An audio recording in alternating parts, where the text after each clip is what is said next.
Welcome back to the Quiet Valley. Before we begin tonight's journey, if these peaceful stories help you relax, consider supporting Noctilin by leaving a like, subscribing to the channel, and sharing this story with someone who might enjoy a quiet moment of rest. And if you have a favorite part of tonight's journey, feel free to leave a comment below. We would love to hear what moments from the Quiet Valley stayed with you. Now settle in. Let your thoughts become lighter. Let the sounds of the valley surround you, and allow yourself to wander slowly through another peaceful night beneath the blue mountains. Tonight, we return to the Quiet Valley, where the keeper continues his gentle journey through familiar paths and hidden corners. As the evening fades and the stars begin to appear, another story quietly unfolds, a story of simple joys, forgotten places, and the beauty found in moments that are never rushed. This is the Baker Who Never Hurried, Episode 2 of The Keeper of the Quiet Valley. Now, get comfortable, take one slow, deep breath, close your eyes if you'd like, and let the Quiet Valley welcome you home. A story where nothing is ever in a hurry. There are places that exist only for those who are ready to slow down. Most people spend their entire lives searching for distant lands, believing peace must always be somewhere beyond the next hill or across the next sea. Yet every so often, someone discovers that the greatest journeys begin the moment they stop rushing toward tomorrow. Tonight's story begins not in the quiet embrace of the valley, but many miles away. In a town where every morning began with the ringing of church bells and every evening ended with tired feet hurrying home before darkness settled over the rooftops. The streets were lined with stone buildings that stood shoulder to shoulder, as though even they had forgotten how to breathe. Merchants opened their shutters before sunrise. Horse carts rattled over uneven cobblestones. Bakers hurried to light their ovens while shopkeepers swept yesterday's dust from their doorsteps. It was a pleasant town by most standards. The people were honest. The markets were lively. Children laughed in the squares. Yet there was one thing almost everyone shared. They were always in a hurry. Thomas had lived there all his life. At 23 years old, he had become one of the town's youngest bakers, apprenticed to an old master whose bread was famous throughout the surrounding villages. Every morning, Thomas awoke long before the first light touched the rooftops. He dressed quietly, tied his worn linen apron around his waist, and walked through streets still wrapped in darkness. The air smelled faintly of damp stone and cooling chimneys. By the time most people were dreaming their final dreams before sunrise, Thomas already had flour dusting his sleeves. His days followed the same familiar rhythm. Measure the flour. Fetch water from the well. Feed the sourdough starter. Mix, fold, wait, shape, bake. Carry baskets to the front shelves. Smile at customers. Begin again. He loved baking.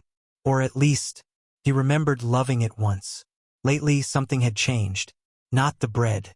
The bread remained beautiful.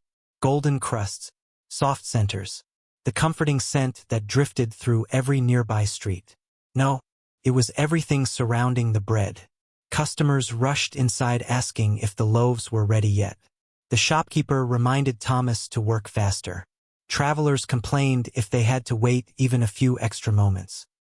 Some mornings, people barely noticed the bread itself. They simply grabbed a loaf, exchanged a few hurried coins, and disappeared back into their busy lives. Thomas began wondering if anyone truly tasted what they ate anymore. One crisp autumn morning, while placing warm loaves onto wooden shelves, he paused for just a moment. Outside the bakery window, golden leaves drifted lazily through the cool air. One landed upon the windowsill. It rested there without purpose, without urgency, simply existing. Thomas found himself watching it longer than he intended. It seemed oddly peaceful. So, came the familiar voice behind him.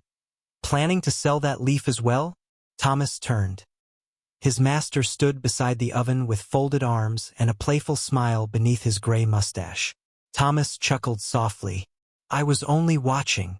The bread won't watch itself. No, it never does. His master wasn't unkind. He simply belonged to a world that believed every minute had to accomplish something. As the morning continued, customers arrived one after another. The bakery filled with cheerful conversations. Coins clinked. Doors opened. Boots crossed wooden floors. Someone laughed. Someone apologized for being late. Someone hurried out before their tea grew cold elsewhere. By noon, nearly every loaf had been sold. Thomas leaned against the bakery doorway for the first time all day. Across the street, he noticed something curious. An elderly man sat alone upon a small wooden bench beneath a maple tree. He wasn't eating. He wasn't reading. He wasn't waiting for anyone. He simply watched the autumn leaves dancing through the breeze. For nearly 20 minutes, he never moved. Thomas couldn't understand it. How could someone sit so still?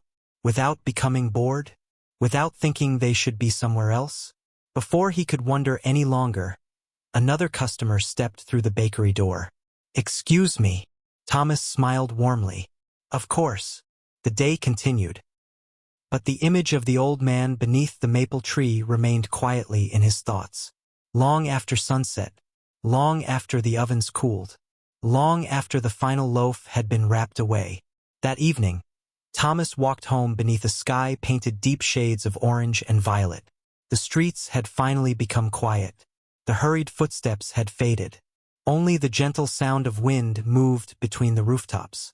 For the first time in weeks, Thomas slowed his pace. He noticed the evening air felt cooler than yesterday. He noticed how beautiful the sky looked when no one was rushing beneath it. He noticed the scent of wood smoke drifting from distant chimneys. And for reasons he could not explain, he wondered whether somewhere in the world there existed a place where nobody hurried at all. He smiled to himself. It must only exist in stories. The breeze carried away his quiet words. Far beyond the town, beyond the fields, beyond the forests, a narrow, forgotten path waited patiently beneath the autumn leaves, as though it had been waiting for Thomas all along.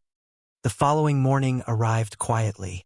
Long before the first rays of sunlight touched the rooftops, Thomas awoke to the familiar sound of wind brushing against his small bedroom window. He lay still for a moment beneath the warmth of his blanket, listening. Usually, his thoughts were already racing ahead of him. How much flour remained? Would there be enough firewood? Had the dough rested long enough? Would the morning customers arrive earlier than yesterday? But today, his mind returned instead to the old man beneath the maple tree. He wondered whether the man had returned to the same bench this morning. Perhaps he had. Perhaps he had never left in spirit. Thomas smiled softly before rising from bed. The streets were still wrapped in darkness as he crossed the town toward the bakery. Lanterns flickered gently outside a handful of homes. A milk cart rolled slowly over the cobblestones. Somewhere in the distance, a rooster announced the coming day. Everything felt familiar, comforting, predictable, yet something within Thomas had begun to shift. The bakery soon filled with its usual rhythm. Flour floated through beams of early morning sunlight. Water splashed into wooden bowls. The old oven crackled warmly. The comforting scent of fresh bread slowly drifted into the street. Customers began arriving shortly after sunrise. Many greeted Thomas with cheerful smiles. Others hurried in with little more than a quick nod before rushing away again. "I'll take 2 loaves. Do you have any left? I'm late already. Can you wrap this quickly?" The words blended together like countless mornings before. Thomas served each customer kindly. Yet he noticed something he had never truly seen before. Almost no one looked out the window. No one admired the golden sunrise. No one paused to enjoy the wonderful smell filling the bakery. They simply hurried from one task to another. It made him quietly wonder, when had everyone become so busy that they forgot to notice beautiful things? Later that afternoon, after the final loaves had been sold, Thomas stepped outside carrying a basket filled with leftover bread. He often walked to the edge of town to share the remaining loaves with travelers or families who needed them. It had become one of his favorite parts of the day. The roads beyond the town were peaceful. Fields stretched toward the distant hills. Rows of wheat swayed gently beneath the autumn breeze. Sparrows hopped between weathered fence posts. For a little while, everything felt wonderfully quiet. Thomas reached a small stone bridge crossing a narrow stream. He sat upon the edge of the bridge and opened his basket. A pair of ducks glided peacefully across the water below.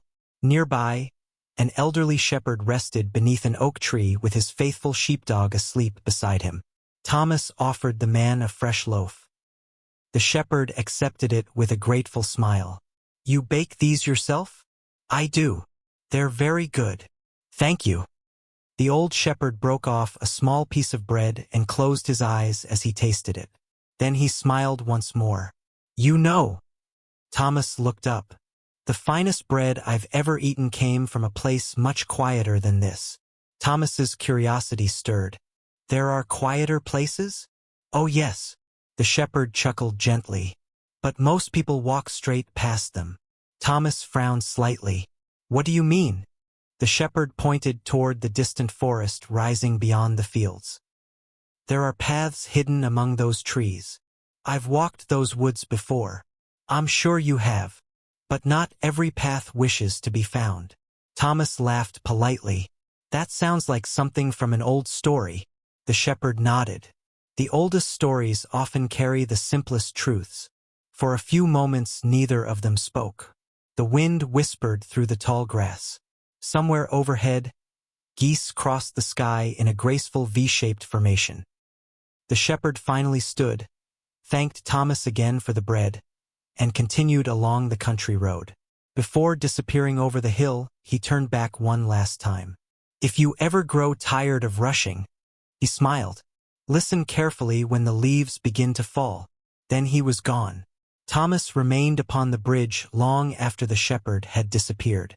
His words lingered strangely in the quiet afternoon air. Listen carefully when the leaves begin to fall. It sounded impossible. Yet, for reasons he could not explain, it also sounded true. As evening approached, Thomas began the walk home. The sky slowly transformed into shades of amber and rose. Golden leaves drifted lazily across the road before him. One leaf landed upon the path. Then another.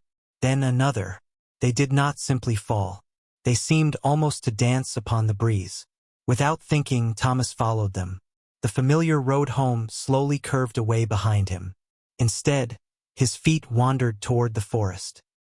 He had walked these woods many times before, yet today, the trees somehow appeared different. The air felt quieter, the light softer. Sunbeams filtered gently through branches painted with the rich colors of autumn.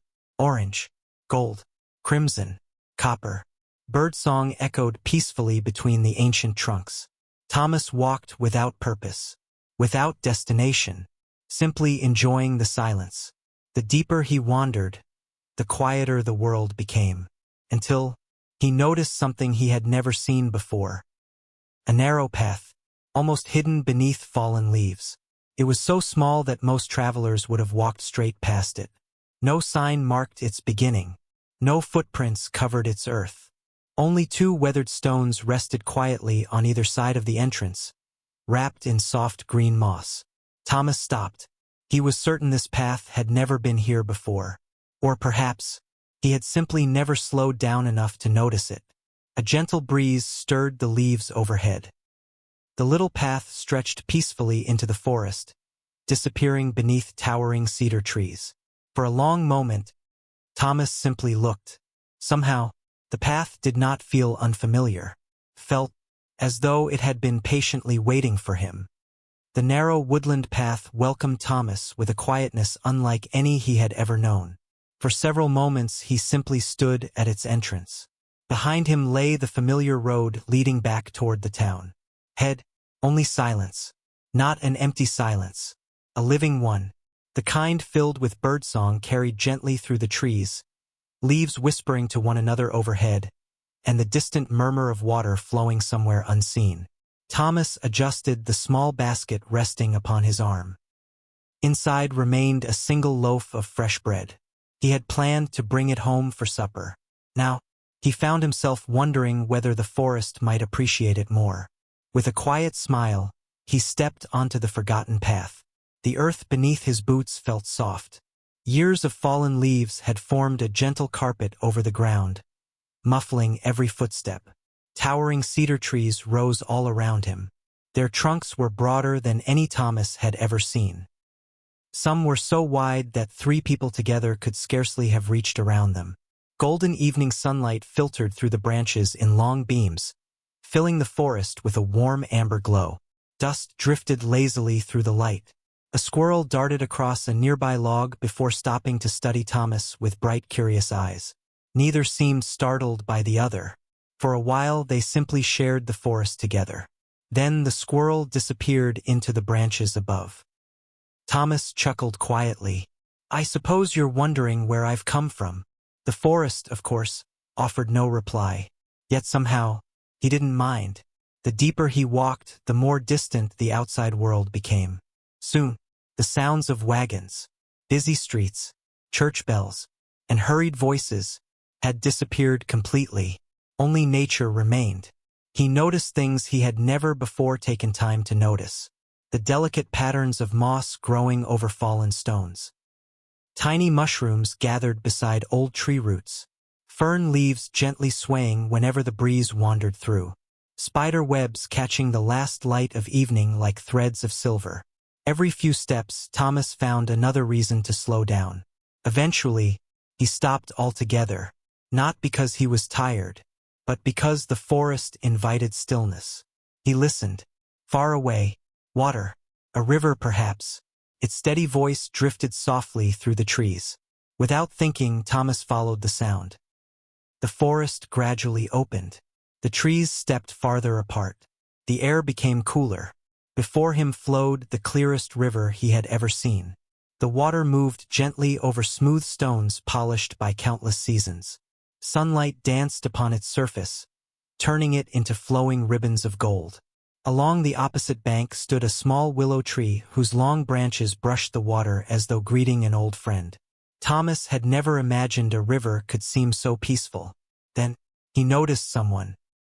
An elderly man sat upon a weathered wooden bench beside the river. A small iron kettle rested above a modest campfire. Steam rose lazily into the evening air. The man seemed entirely content to watch the river while waiting for the water to boil. He wore a moss-green cloak that blended almost perfectly with the surrounding forest. Long silver hair rested upon his shoulders. His beard was neatly trimmed. A smooth wooden walking stick leaned against the bench beside him. He did not appear surprised to see Thomas. Instead, he smiled, not the smile of someone greeting a stranger, but the smile of someone who had expected company. "Good evening," the old man said softly. His voice carried the calm certainty of someone who had never needed to raise it. Thomas offered a respectful nod. "Good evening." The old man looked toward the empty space beside him. "There is room enough for 2. Thomas hesitated only briefly before sitting. Neither spoke for a little while. The river seemed perfectly capable of holding the conversation. Water slipped gently around the stones. Leaves drifted downstream. Somewhere overhead, a blackbird sang its final evening song. The old man finally lifted the kettle from the fire. "I hope you enjoy chamomile." Thomas blinked. "You already knew I would stay?" The old man poured tea into 2 simple clay cups. "I hoped." He handed one across with both hands. Thomas accepted it carefully. The tea smelled of chamomile, mint, and a hint of wild honey. He took a small sip. Warm, gentle, comforting. Tasted somehow familiar. "As though I've had this before," Thomas murmured. The old man smiled. "Perhaps you have. I don't think I have. Sometimes peace feels familiar, even when we meet it for the first time." Thomas looked at the cup for a long moment. Those words settled quietly within him. After several peaceful minutes, the old man glanced toward the basket resting beside Thomas. "I believe someone has baked bread today." Thomas laughed softly. "The smell gave me away. It usually does." Thomas removed the final loaf from the basket. "I was saving it for supper." The old man admired the loaf without touching it. "It looks like careful work. I've spent years learning." Thomas broke the loaf in half. He handed one piece to the old man. They ate slowly. No hurry, no conversation, only warm bread. fresh tea, the quiet river. Thomas suddenly realized he could not remember the last time he had shared a meal without someone watching the clock. Eventually curiosity returned. "I don't believe we've met." The old man shook his head gently. "No. My name is Thomas." "I know." Thomas looked up in surprise. The old man chuckled. "Your flower-covered apron was a rather generous clue." Thomas laughed. "I suppose it was." "And your name?" The old man gazed toward the flowing river before answering. "My name is Elias." The name suited him somehow. Simple, steady, like the river itself. The evening grew quieter still. Stars slowly appeared above the treetops. The fire crackled softly. Thomas felt strangely reluctant to leave. He wasn't sure why. Perhaps because for the first time in many years, no one expected anything from him. He didn't need to bake, or hurry, or finish a task. He only needed to be present. As though sensing the thought, Elias spoke. "The world beyond these trees moves very quickly." Thomas nodded. "It does. And how has that been treating you?" Thomas was silent for a while. Finally, he smiled. Not because he had found an answer, but because someone had asked the right question. "I don't know anymore." Elias looked toward the river. "The river has never hurried." Thomas followed his gaze. "No. And yet." A leaf drifted gently past them. "It has always reached the sea." Neither spoke after that. They simply watched the water together as twilight settled over the forest. For Thomas, it felt as though the evening had lasted only a few minutes. And yet, somehow, it also felt like he had been sitting beside this quiet river for many years. The stars had begun to appear one by one above the forest. Their reflections shimmered softly upon the surface of the river, gently disturbed now and then by the slow current as it carried fallen leaves toward places neither Thomas nor Elias could see. The small fire between them had settled into glowing embers. Occasionally a piece of cedar wood would crackle softly, sending a handful of tiny golden sparks drifting upward before disappearing into the cool autumn air. Neither man seemed eager to leave. The silence had become as comfortable as an old friendship. Thomas wrapped both hands around the warm clay cup. The tea had grown cooler now, yet its gentle fragrance still lingered. He breathed it in slowly. Chamomile, wild mint, a hint of honey. It was unlike any tea he had ever tasted. "You grow these herbs yourself?" Thomas asked. Elias smiled. "The valley provides most of what we need." "The valley?" Thomas repeated the words thoughtfully. "I've never heard anyone speak of it." "That isn't surprising." "No." Elias shook his head. "Those who spend all their time searching rarely find it." Thomas looked puzzled. "Then who does?"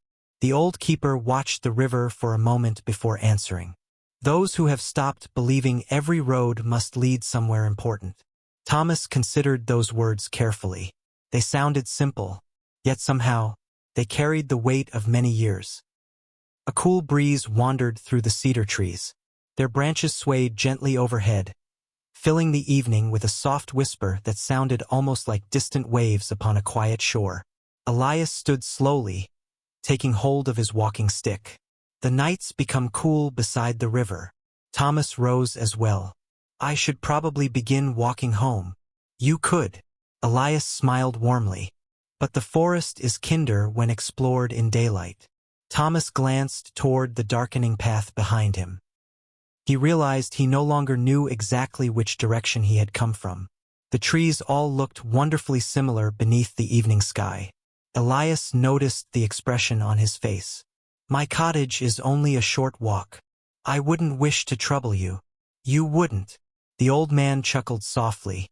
"I have a spare room that enjoys being useful from time to time." Thomas laughed. "I've never heard someone describe a room that way. Every room deserves company now and then." Together they followed a narrow path winding gently beside the river. Lanterns were nowhere to be seen. They didn't seem necessary. Moonlight spilled between the branches, painting the forest in silver and pale blue. Owls called softly somewhere high among the trees.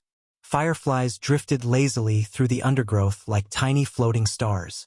Thomas found himself slowing his pace without thinking. There was no destination urging him forward, only the pleasure of walking. For a while they said nothing at all. The quiet no longer felt awkward. Instead, felt welcoming. After several minutes, the trees opened into a small clearing. There, nestled beside the river, stood a simple stone cottage. Its roof was covered with weathered wooden shingles. Warm golden light glowed from the windows. Smoke curled lazily from the chimney. A tiny herb garden surrounded the front path. Bundles of lavender hung beneath the porch roof, gently swaying in the breeze.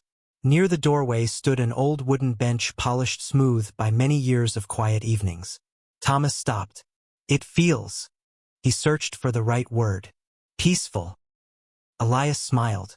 I've always hoped so. The old keeper opened the wooden door. The scent of cedar, herbs, and fresh bread welcomed them inside. The cottage was modest. Nothing seemed expensive. Nothing needed to be. Shelves filled with carefully chosen books lined one wall. A small stone fireplace glowed warmly across the room. Several clay mugs rested neatly upon wooden hooks. Dried herbs hung from the ceiling beams. Near the window stood a sturdy oak table with only 2 chairs. Everything appeared well cared for. Everything had its place. Thomas quietly admired the room. It feels. Again he struggled to find the right words. Like someone truly lives here. Elias laughed gently. I certainly hope so. The old keeper placed another kettle above the fire. One more cup before bed? I'd like that. While the water warmed, Thomas wandered slowly around the room. His eyes settled upon a framed drawing hanging above the fireplace. It showed the very river they had been sitting beside. The willow tree, the stone bridge, the surrounding hills. Everything looked exactly as it did outside. Except, there were far fewer cottages. This drawing? Thomas asked. Is it old? Very. Who painted it? My grandfather. Thomas looked closer. The valley has changed. A little. It seems larger now. People have planted many trees since then. Thomas smiled. I like that. So did my grandfather. Soon the kettle began its quiet song. Elias poured fresh tea into 2 mugs. This time the aroma was slightly different. Apple, cinnamon, a touch of clove. Thomas took one careful sip. Tasted like autumn itself. I've never had tea like this. The apples came from the orchard. You have an orchard too? We have many things. Thomas noticed something curious. Every answer Elias gave invited another question. Yet none of them felt rushed. They settled into comfortable chairs beside the fireplace.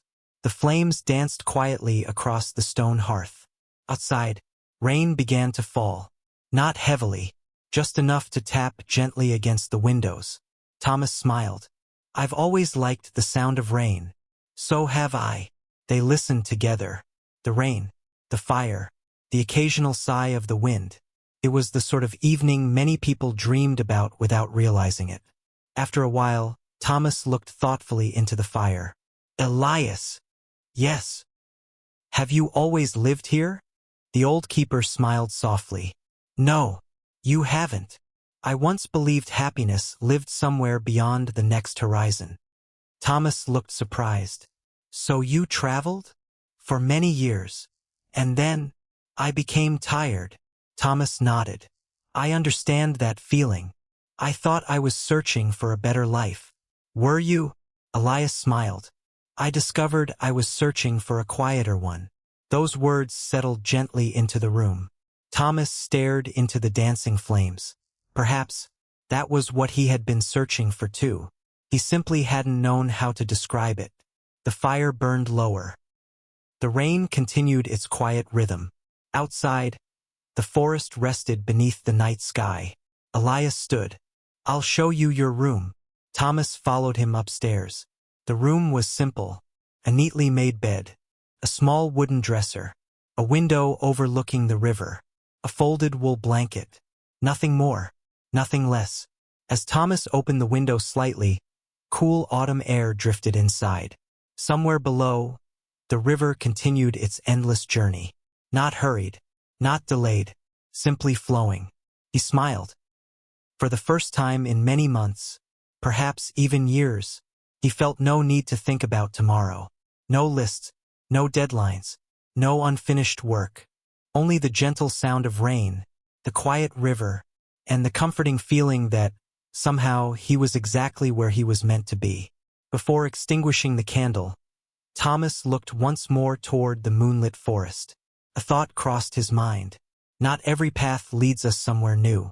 Some paths lead us back to the part of ourselves we had forgotten. With that quiet thought, he closed his eyes, and outside, the river flowed peacefully beneath the stars. The first thing Thomas noticed was the silence. Not the silence of an empty room, nor the silence that follows a storm. It was a living silence, gently woven together by birdsong, rustling leaves, and the quiet murmur of the river outside his window. He remained beneath the warm wool blanket for a few moments, simply listening. Back home, mornings always arrived with urgency.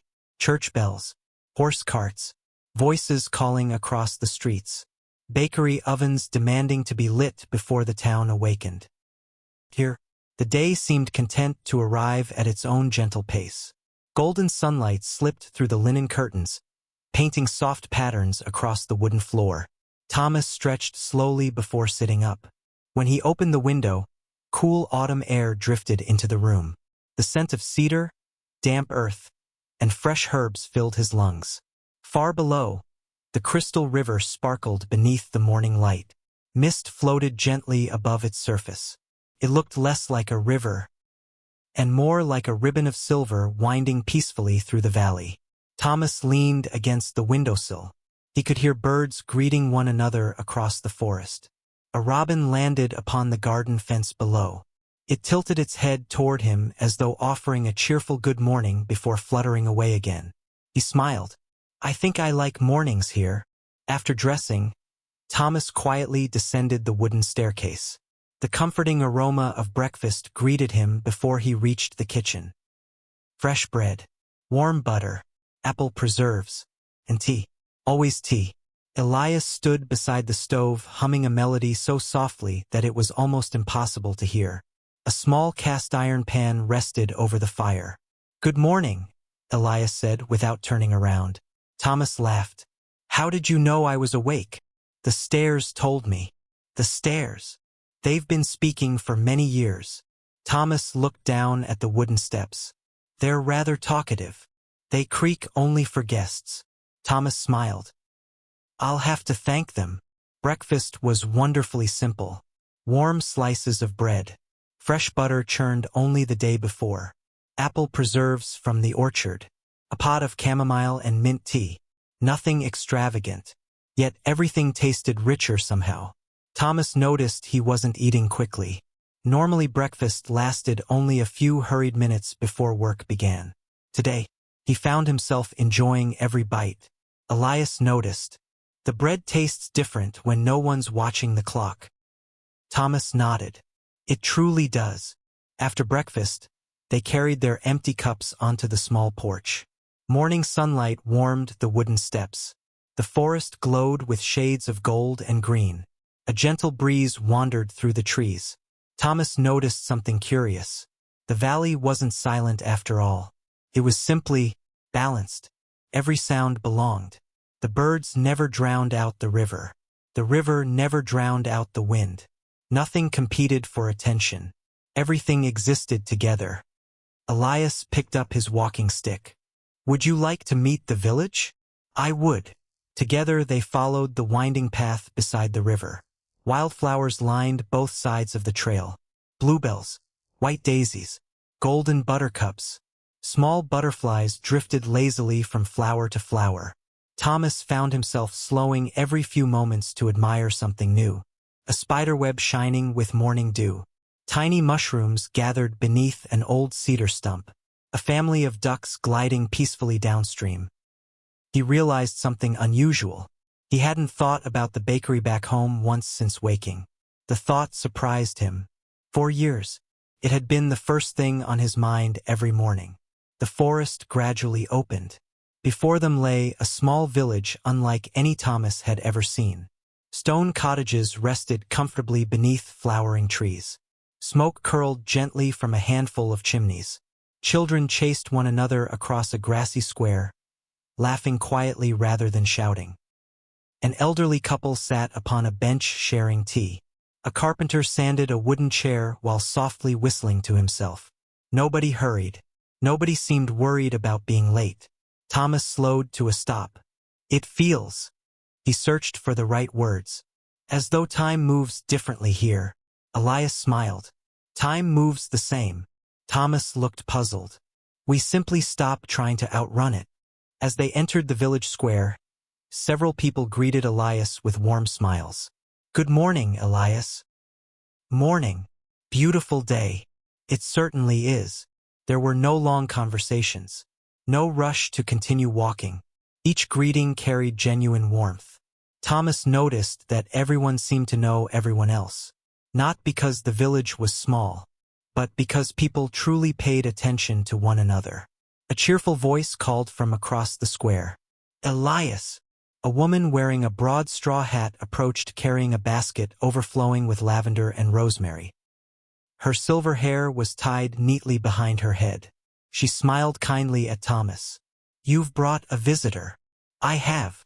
Elias rarely surprises us. She laughed softly. But today he has. I'm Margaret, she said. Thomas. She offered him a small bundle of lavender. A gift. Thomas blinked. I don't have anything to give you in return. Margaret smiled. You smiled. She tucked the lavender gently into his basket. That will do nicely. Before Thomas could think of another reply, she wished them both a peaceful morning and continued toward the gardens. Thomas watched her disappear down a flower-lined path. She gives flowers to strangers? Elias nodded. Only until they stop being strangers. A little farther along the square stood a small stone building with large windows. Books filled every shelf inside. Warm sunlight poured through the glass. A young woman carefully arranged fresh flowers beside the entrance. She looked up as they approached. Elias. Good morning, Clara. And who is this? Thomas. Clara smiled warmly. Welcome. She handed Thomas a small pressed flower tucked carefully inside a bookmark. For the next book you read. Thomas laughed. I've never received a bookmark before choosing the book. She smiled. Some gifts are patient. As they continued walking, Thomas noticed something farther down the lane. A modest stone bakery. Its windows were clean. Its chimney sturdy. Its wooden sign still hanging proudly above the door. Yet, no smoke rose from the chimney. No scent of fresh bread drifted into the air. No customers waited outside. It looked peaceful, but empty. Thomas stopped. Does no one bake here? Elias followed his gaze. They once did. What happened? The old baker retired many years ago. No one replaced him? The valley has been waiting. Thomas looked back toward the quiet little bakery. Something stirred within him. Not excitement, not ambition. Something gentler. Recognition. As though a part of him had quietly whispered. You belong here. He didn't speak the thought aloud. Not yet. Instead, he simply stood there for a moment, watching the morning sunlight rest upon the bakery's old wooden door. For reasons he couldn't explain, it already felt familiar. The walk continued through the peaceful village, but every few steps Thomas found himself glancing back at the little bakery. Its empty windows reflected the bright autumn sky. Its chimney stood patiently against the breeze. It wasn't lonely. It was waiting. And somehow, Thomas couldn't shake the feeling that it might have been waiting for him. The old bakery remained in Thomas's thoughts for the rest of the morning. Even as Elias showed him the village pond, the carpenter's workshop, and the quiet orchard where apple trees stretched across the hillside, Thomas found his eyes wandering back toward the little stone building whenever it came into view. It wasn't the largest building in the valley, nor the grandest. Its stone walls were weathered by countless seasons. The wooden shutters had faded gently beneath years of sun and rain. The hanging sign above the entrance creaked softly whenever the breeze passed through the square. Yet there was something about it. It didn't feel abandoned. Felt patient, as though every sunrise had simply whispered, "Perhaps today." After their walk, Elias noticed Thomas glancing toward the bakery once again. "You've been looking at it all morning." Thomas smiled sheepishly. "Have I?" "You have." "I'm sorry. There is nothing to apologize for." Elias rested both hands upon his walking stick. "Would you like to see inside?" Thomas looked surprised. "May I?" "I believe the bakery would enjoy having visitors." Together they crossed the village square. The closer Thomas came, the more familiar everything seemed. The scent of cedar from the surrounding cottages mixed with the cool autumn air. A pair of bluebirds rested upon the roof before fluttering into the nearby maple tree. Golden leaves gathered quietly around the stone steps leading to the entrance. Elias reached into the pocket of his cloak. From it he removed a small iron key. Thomas blinked. "You've had the key all this time?" "For many years." "You've been taking care of it?" "I've merely been holding onto it." The old keeper smiled. "Some doors know when they're ready to open." The key turned with a gentle click. The heavy wooden door opened slowly. A soft breath of cool air drifted outward. Thomas stepped inside. Sunlight poured through the front windows, illuminating countless tiny particles of flour that still lingered in forgotten corners, dancing lazily in the light as though the bakery had baked bread only yesterday. Rows of sturdy wooden shelves lined the walls. A broad oak worktable stood proudly at the center of the room. Clay mixing bowls rested neatly upon open shelves. Wooden spoons hung from iron hooks. Everything had been carefully cleaned. Everything had been lovingly maintained. Yet nothing had been disturbed. It was as though someone had simply stepped outside for a short walk and never returned. Thomas walked slowly around the room. His fingertips brushed gently across the smooth edge of the old worktable. Years of kneading dough had polished the wood until it felt almost like satin. He closed his eyes. He could almost imagine the sounds that had once filled this room. The gentle thump of dough upon the table. The scrape of flour across wooden boards. The crackling warmth of the oven. The quiet laughter of neighbors collecting their morning bread. It didn't feel empty. Felt full of memories. At the far end of the bakery stood the oven. Unlike the brick ovens Thomas had always used in town, this one was built entirely from smooth gray stone gathered from the riverbank. Its broad arch curved gracefully over the firebox. The stone still carried faint traces of warmth from countless years of faithful use. Thomas knelt beside it.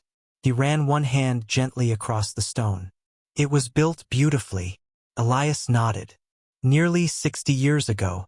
It could still bake today. It certainly could. Thomas smiled. Someone cared for this place. They loved it. Near one of the windows stood a small wooden stool. Upon it rested an old leather-bound notebook. Its cover had grown soft with age. The edges of its pages had turned the color of autumn leaves. Thomas picked it up carefully. The first page bore only a single handwritten sentence. "Bread remembers the hands that make it." He read the words twice. Then a third time. "They're beautiful." The old baker believed them with all his heart. Thomas slowly turned another page. Instead of measurements and hurried instructions, he found gentle observations. On rainy mornings, the dough rests a little longer. The oven speaks softly when it is ready. Never rush bread because someone is impatient. A loaf carries the mood of the baker. Thomas smiled. "I've never read recipes like these." "They aren't really recipes." "What are they?" Elias looked around the quiet bakery. "They're reminders." Thomas continued reading. Each page felt less like a cookbook and more like a conversation between old friends. There were notes about wildflower honey collected in spring, apples harvested after the first cool breeze of autumn, lavender placed near cooling bread to perfume the room, warm loaves carried to neighbors before sunrise during winter. The old baker had not simply baked bread. He had cared for people. Thomas closed the notebook gently. "I wish I could have met him." Elias smiled. "I think he would have liked you." For several minutes, Thomas wandered through the bakery alone. He opened cupboards, straightened a wooden chair that leaned slightly to one side, adjusted a linen cloth resting across the work table. None of it felt like work, felt respectful. Finally, he stood once more before the stone oven. What happened after he retired? The villagers continued sharing bread. They baked at home? They did. Thomas looked puzzled. But surely they needed another baker. Elias rested one hand upon the old work table. They believed another baker would come. And they simply waited? Yes. For how long? Elias smiled warmly. As long as necessary. Thomas laughed softly. Most towns would have chosen someone immediately. This valley has learned that some things cannot be chosen. They must arrive? They must arrive when they are ready. As they prepared to leave, Thomas looked back one final time. The sunlight still streamed across the wooden table. The flour still shimmered in the air. The old notebook rested quietly upon its stool. The bakery remained exactly as it had been. Waiting, patient, peaceful. Thomas gently closed the door behind him. The key turned once more. As they walked away, he glanced back over his shoulder. The little stone bakery stood beneath the golden afternoon light, as if smiling quietly to itself. And for the first time, Thomas found himself wondering not when he would return home, but whether he had already begun to find it. The following morning arrived with a gentle breeze. Thomas awoke before sunrise, not because he had to, but because the valley itself seemed to awaken softly around him. A robin sang somewhere beyond the cottage window. Leaves whispered high among the cedar branches. Far below, the crystal river continued its quiet journey, just as it had yesterday, and the day before, and countless days before that. Thomas sat by the window for a while, watching the first rays of sunlight spill across the valley. No church bells rang. No merchants shouted. No carts rattled over stone streets. Only the peaceful sounds of nature welcomed the new day. He smiled. It was becoming a sound he looked forward to. When Thomas stepped downstairs, he found Elias already outside. The old keeper wasn't working. He wasn't reading. He simply stood in the garden, watering a small patch of herbs. Each movement was slow, deliberate, almost graceful. Thomas leaned against the porch railing. "You wake early." Elias looked up with a warm smile. "So do the birds." Thomas laughed quietly. "I suppose they do." Elias finished watering the final plant before setting the watering can aside. "There is something I'd like to ask." "What is it?" "Would you help me today?" Thomas nodded immediately. "Of course." "Good." Elias picked up his walking stick. "Then leave your thoughts about bread behind for a little while." Thomas looked surprised. "I thought we'd visit the bakery." "We will. But not today." They began walking through the valley just as the morning mist started lifting from the fields. The grass sparkled with countless tiny drops of dew. Butterflies floated lazily between patches of wildflowers. The valley looked almost as though it had been painted overnight. Thomas noticed something unusual. No one seemed hurried. A young woman swept the front steps of her cottage while humming softly. An elderly man slowly repaired a wooden fence, stopping every so often simply to admire the mountains. Children gathered acorns beneath a great oak tree, laughing whenever a squirrel reached one first. Everything moved, but nothing rushed. Their first stop was Margaret's garden. She knelt among rows of lavender, gently removing tiny weeds one at a time. When she noticed them, she smiled warmly. "Good morning." "Good morning, Margaret," Elias replied. Thomas offered a cheerful wave. Margaret held up a small basket. "Would you both mind helping me gather chamomile?" "We'd be happy to." For the next hour, they picked tiny white flowers together. No one hurried to finish. No one counted how many they had gathered. Instead, Margaret told quiet stories about the valley. She spoke of springs that arrived with birdsong, of winters that painted every rooftop white, of summers filled with butterflies. Thomas listened more than he spoke. The stories felt comforting, like warm blankets wrapped around old memories. When the basket was finally full, Margaret thanked them with fresh honey wrapped in a small linen cloth. Thomas looked surprised. "You don't have to give us anything." Margaret smiled. "I know. Then why?" "Because kindness grows better when shared." Thomas tucked the little bundle carefully into his satchel. Somehow, the honey felt far more valuable than money. Later that afternoon, Elias led Thomas toward the orchard. Rows upon rows of apple trees stretched gently across the hillside. Their branches bent beneath the weight of bright red and golden fruit. The air smelled wonderfully sweet. Several villagers quietly picked apples together. No one shouted instructions. No one argued. Wooden ladders rested against the trees. Children carefully placed apples into woven baskets. Even the smallest child was trusted with an important job. Thomas noticed everyone smiling, not because the work was easy, but because they were doing it together. Elias handed Thomas a wicker basket. "Choose only the apples that are ready." Thomas reached for the largest one he could find. Elias chuckled. "Look closer." Thomas paused. The apple looked perfect. "What am I missing?" "The tree will tell you." Thomas looked confused. "The tree?" Elias stepped beside him. He gently rested one hand beneath another apple. Without pulling, without twisting, he simply lifted it. The apple slipped effortlessly into his palm. This one was ready. Thomas tried again. This time, he waited. He touched another apple gently. Came free almost by itself. A smile spread across his face. "I've never picked apples like this." "Neither had I. When I was your age." By late afternoon, their baskets were full. The villagers gathered beneath a large oak tree overlooking the valley. Someone poured tea. Someone sliced fresh bread. Someone shared apple cake. There were no speeches, no celebrations, only neighbors enjoying one another's company. Thomas looked around quietly. He realized something. Back in town, people often gathered because there was an event.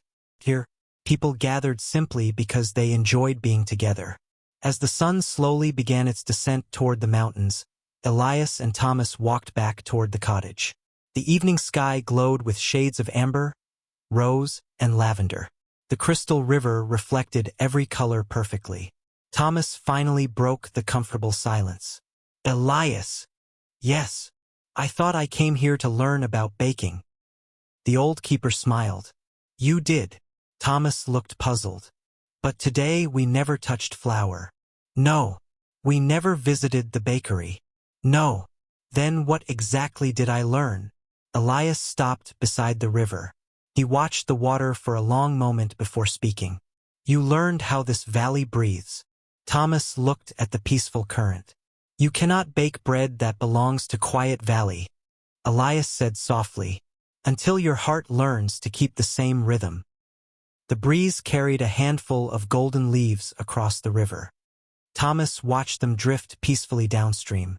For the first time, he understood. Perhaps baking had never been only about flour. Perhaps it had always begun with learning how to slow down. The river continued its gentle journey beneath the fading evening light. And somewhere in the quiet valley, the old bakery waited patiently. Not for a baker who worked the fastest, but for one who had finally learned to never hurry. Morning arrived wrapped in a blanket of soft gray clouds.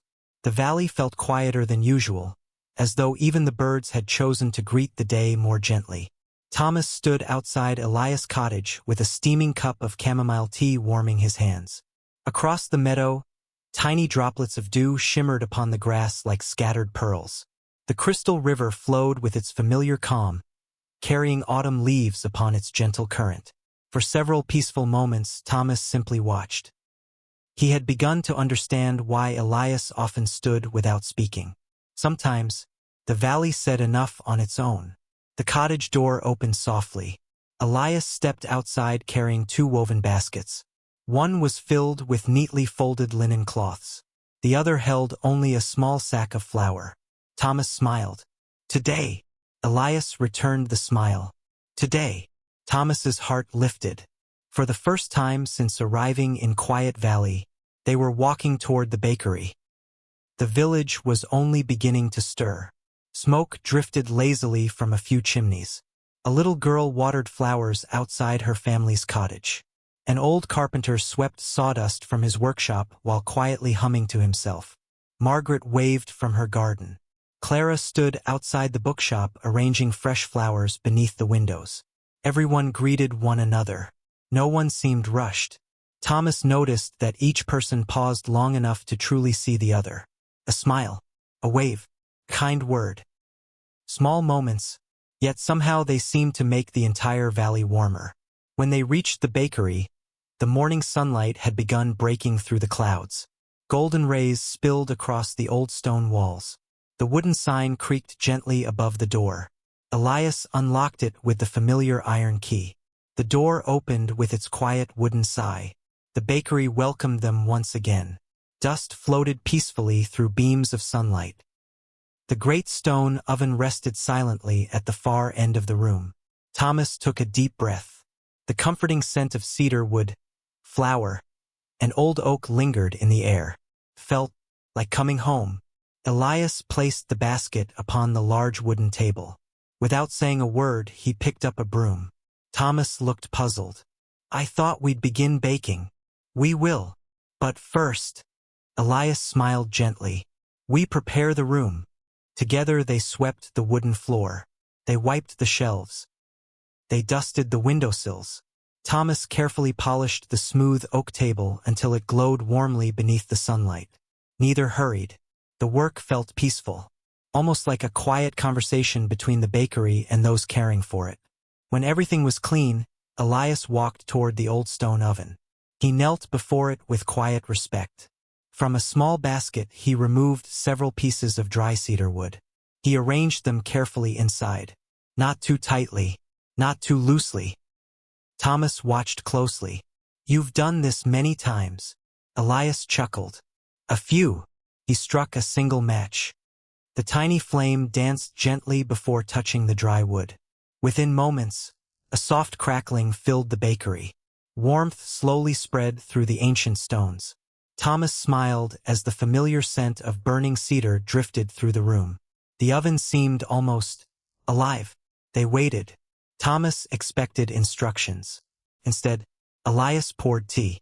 They sat quietly beside the warming oven. Minutes passed, perhaps longer. Thomas finally laughed. "Are we waiting for the oven?" Elias nodded. "The oven has waited many years. I suppose it deserves patience." "It does." Thomas looked into the growing fire. Back home, he would already be mixing dough. Here, the day unfolded differently. There was no rush, only readiness. When the oven had warmed, Elias carried the sack of flour to the table. He placed a wooden bowl before Thomas. "No recipe?" Thomas asked. "No." "No measurements?" "No." Thomas looked confused. "Then how will I know what to do?" Elias rested one hand upon the old oak table. "You already know." "I do. You've baked bread for years." Thomas nodded slowly. "I have. The valley is not teaching your hands. It is teaching your heart." Thomas poured the flour into the bowl. The white powder settled softly like fresh snow. Elias added water from a simple clay jug, then a pinch of salt. Nothing more. Thomas began mixing the dough with steady hands. The familiar motion returned naturally.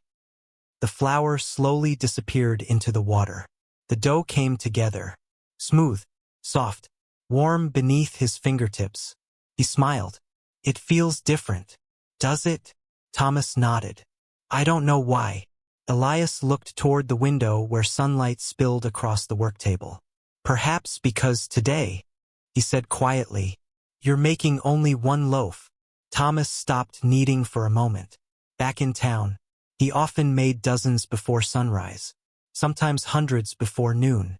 Today, there was only one loaf, one morning, one quiet bakery. For the first time, that felt like enough. The dough rested beneath a clean linen cloth. Thomas instinctively reached toward it after only a few minutes. Elias smiled. "It isn't ready." "How do you know?" "The dough hasn't finished breathing." Thomas laughed softly. I've never heard anyone say that. I learned it from the old baker. They waited again.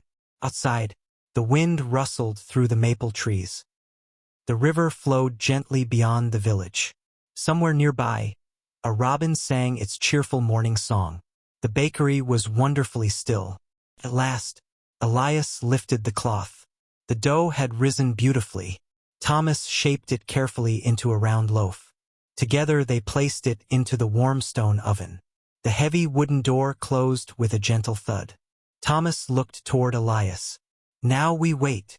Elias smiled. Now, he said softly. We enjoy the waiting. Thomas laughed. It sounded like such an unusual idea. And yet, as the comforting scent of fresh bread slowly began filling the bakery, he realized waiting had never smelled so wonderful. Perhaps the best things in life were never the ones that arrived quickly. Perhaps they were the ones that taught us how to wait with peace. The warmth of the oven filled the room. Outside, the valley continued its gentle rhythm. And inside the old bakery, the first loaf in many years quietly began to bake. Morning sunlight streamed gently through the tall bakery windows. Golden beams rested across the old oak table, where the warmth of the stone oven slowly filled the room. Thomas stood quietly before the oven. He could smell it. Fresh bread. Not the hurried scent of a busy bakery producing dozens of loaves. This was different. The aroma seemed softer somehow. Warmer. It drifted through the bakery like an old song remembered after many years. Thomas closed his eyes. He breathed deeply. I've missed this. Elias smiled from across the room. I don't think you missed bread.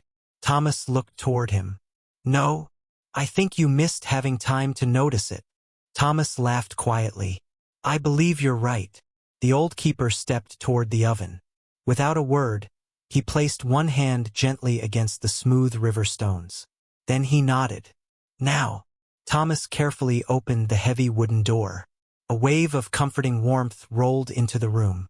Inside rested a single round loaf. Its crust had turned a beautiful golden brown. Tiny cracks stretched across its surface like delicate branches upon an ancient tree.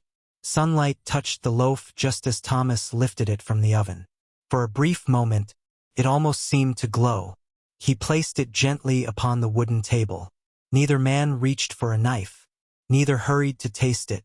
They simply admired it. After all, it had waited patiently for them. It deserved the same kindness. As the bread cooled upon a linen cloth, the bakery filled with its comforting fragrance. Warm wheat, honey, a hint of cedar carried from the oven. Thomas smiled.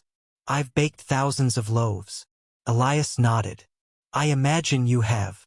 But, Thomas looked thoughtfully at the bread. I don't remember ever feeling proud of one. The old keeper rested a hand upon the work table. Pride often disappears when we're too busy making the next loaf. A gentle knock sounded at the bakery door. Thomas looked up. Standing outside was Margaret. She held a small basket filled with apples and sprigs of lavender. I hope I'm not interrupting. Not at all, Elias replied. Margaret smiled as the smell of fresh bread reached her. It seems the bakery has awakened. Thomas's cheeks grew slightly warm. It isn't much. Margaret laughed softly. My dear Thomas. She looked lovingly toward the loaf. Sometimes one loaf is enough to tell an entire village that hope has returned. Soon, the comforting aroma drifted into the village square. Clara appeared carrying 3 books tucked beneath one arm. The old carpenter wandered over from his workshop. Children peeked curiously through the bakery windows. Even the orange tabby cat from the square quietly padded through the open doorway before curling into a warm patch of sunlight near the oven. No one had been invited. No announcement had been made. The smell of fresh bread had simply found them. Thomas looked around nervously. I only baked 1 loaf. Elias smiled. Then we'll share 1 loaf. Thomas frowned. There won't be enough. The old keeper picked up a small bread knife. There usually is. Carefully, he sliced the loaf. Not thick pieces, not thin ones, just enough.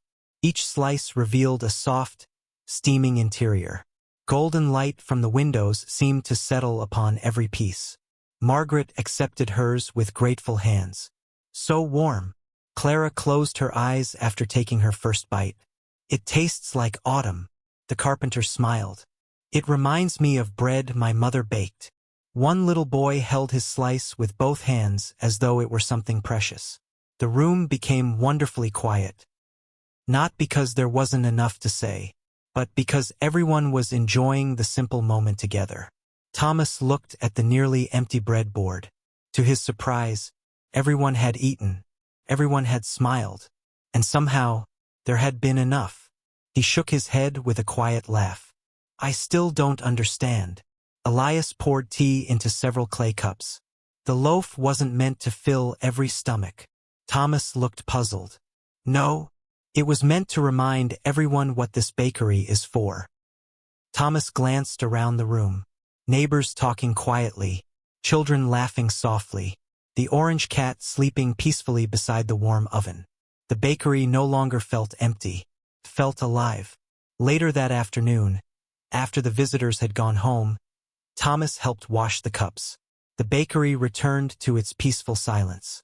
Outside, golden leaves drifted gently across the village square. Thomas leaned against the open doorway. You knew they'd come. I hoped they would. They didn't come for bread. Elias smiled. No, they came. Thomas paused. Because they missed being together. The old keeper nodded. Exactly. Thomas looked once more around the bakery. For years he had believed bread was something people bought. Now, he was beginning to see it differently. Perhaps bread was never only food.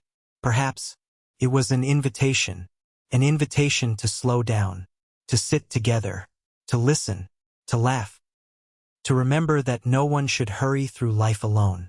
As the afternoon sun slowly settled toward the western hills, Thomas gently closed the bakery door. Tomorrow, there would be another loaf. Not because the valley demanded it, but because sharing simple things was quietly becoming one of his favorite parts of the day.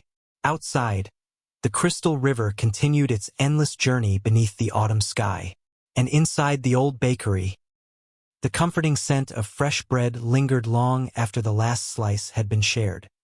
The next morning arrived beneath a sky the color of soft pearl. Thin clouds drifted lazily across the valley, allowing gentle rays of sunlight to spill through from time to time. The air had changed. It carried a coolness that hadn't been there before. Autumn was quietly preparing the valley for winter. Thomas stood outside the bakery with a warm mug of tea in his hands. The scent of fresh bread still lingered inside, mingling with cedar wood and herbs. He looked toward the hills beyond the village. The apple orchard glowed like a painting. Trees dressed in crimson, amber, and gold swayed gently beneath the morning breeze. A few leaves drifted slowly to the ground. Each one landed without a sound. Elias stepped beside him. The orchard will need many hands today. Thomas smiled. I'd be happy to help. By the time they reached the hillside, several villagers were already there. Wooden ladders leaned against the apple trees. Children carried empty wicker baskets almost as large as themselves. Margaret arranged bundles of twine beneath one of the oldest trees. Clara sat nearby beneath a blanket, reading aloud while several younger children listened with wide eyes.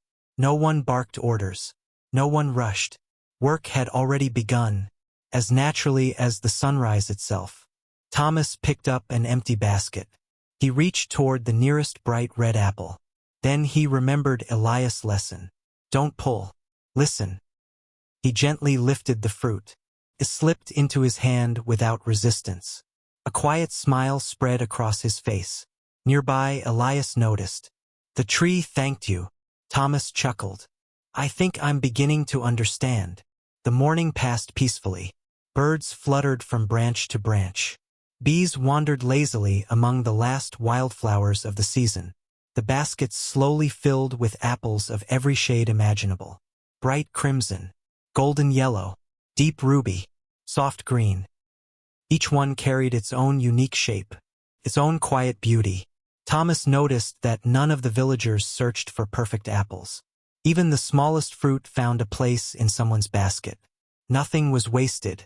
Nothing was overlooked. Around midday, the children gathered beneath the largest apple tree. Its branches stretched so wide they shaded nearly half the orchard. Margaret opened a woven cloth filled with warm oat biscuits. Clara poured apple tea into small clay cups. Someone passed around slices of cheese. Another villager shared roasted chestnuts wrapped in linen. Thomas looked around. This feels like a celebration. Margaret laughed. Harvest always is. We haven't finished working. Exactly. Thomas looked puzzled. Margaret smiled. If we only celebrated after the work was done. She handed him a biscuit.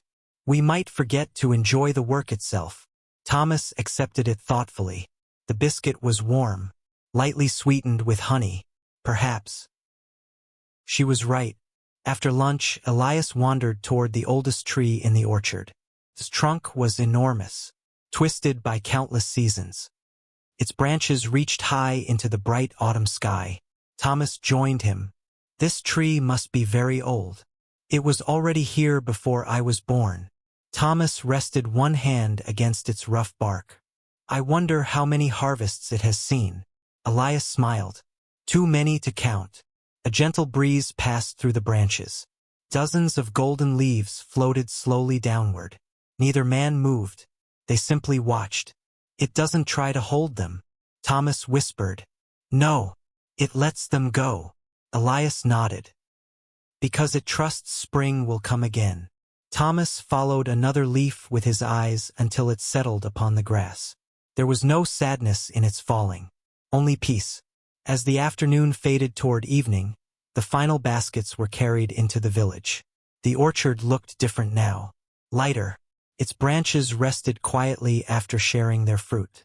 The villagers gathered once more beneath the old tree. This time, someone began playing a small wooden flute. Its gentle melody drifted across the hillside. Children danced slowly among the falling leaves. The older villagers clapped softly in time with the music. Thomas watched everything with a quiet smile. Back in the town where he had once lived, harvest meant deadlines, long hours, exhaustion. Here, harvest meant gratitude. On the walk home, Thomas carried a small basket of apples beneath one arm. The path beside the crystal river glowed beneath the orange light of the setting sun. Elias. Yes, I used to think every season was simply another part of the year. And now, Thomas looked toward the orchard behind them. I think each season is trying to teach us something. Elias smiled warmly. And what did autumn teach you today? Thomas thought for a long moment. Finally, he answered. That letting go isn't always the end. He watched a single golden leaf drift gently onto the river. Sometimes, he said softly, it's simply making room for what comes next. Elias nodded. The valley has been waiting for you to hear that. They continued walking in comfortable silence. Above them, the evening sky slowly deepened into shades of lavender and blue. The first stars began appearing one by one. Behind them, the orchard rested peacefully beneath the fading light. Ahead of them, the warm windows of the bakery glowed gently in the heart of Quiet Valley. And for the first time in many years, Thomas felt no desire to be anywhere else. The valley awoke beneath a sky of pale gold. Thin ribbons of mist drifted lazily above the crystal river, and the first rays of sunlight touched the rooftops of Quiet Valley with a warm amber glow. Thomas stood outside the bakery, sweeping the stone steps.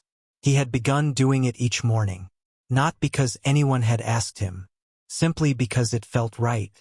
The gentle scrape of the broom echoed softly through the peaceful square. Nearby, the orange tabby cat stretched lazily in a patch of sunshine before curling back into a comfortable nap. The village was waking, slowly, naturally, without urgency. Elias emerged from the cottage carrying 2 woven baskets. One held fresh bread wrapped carefully in linen. The other contained jars of honey, dried herbs, and small bundles of lavender. Thomas smiled. We're baking today?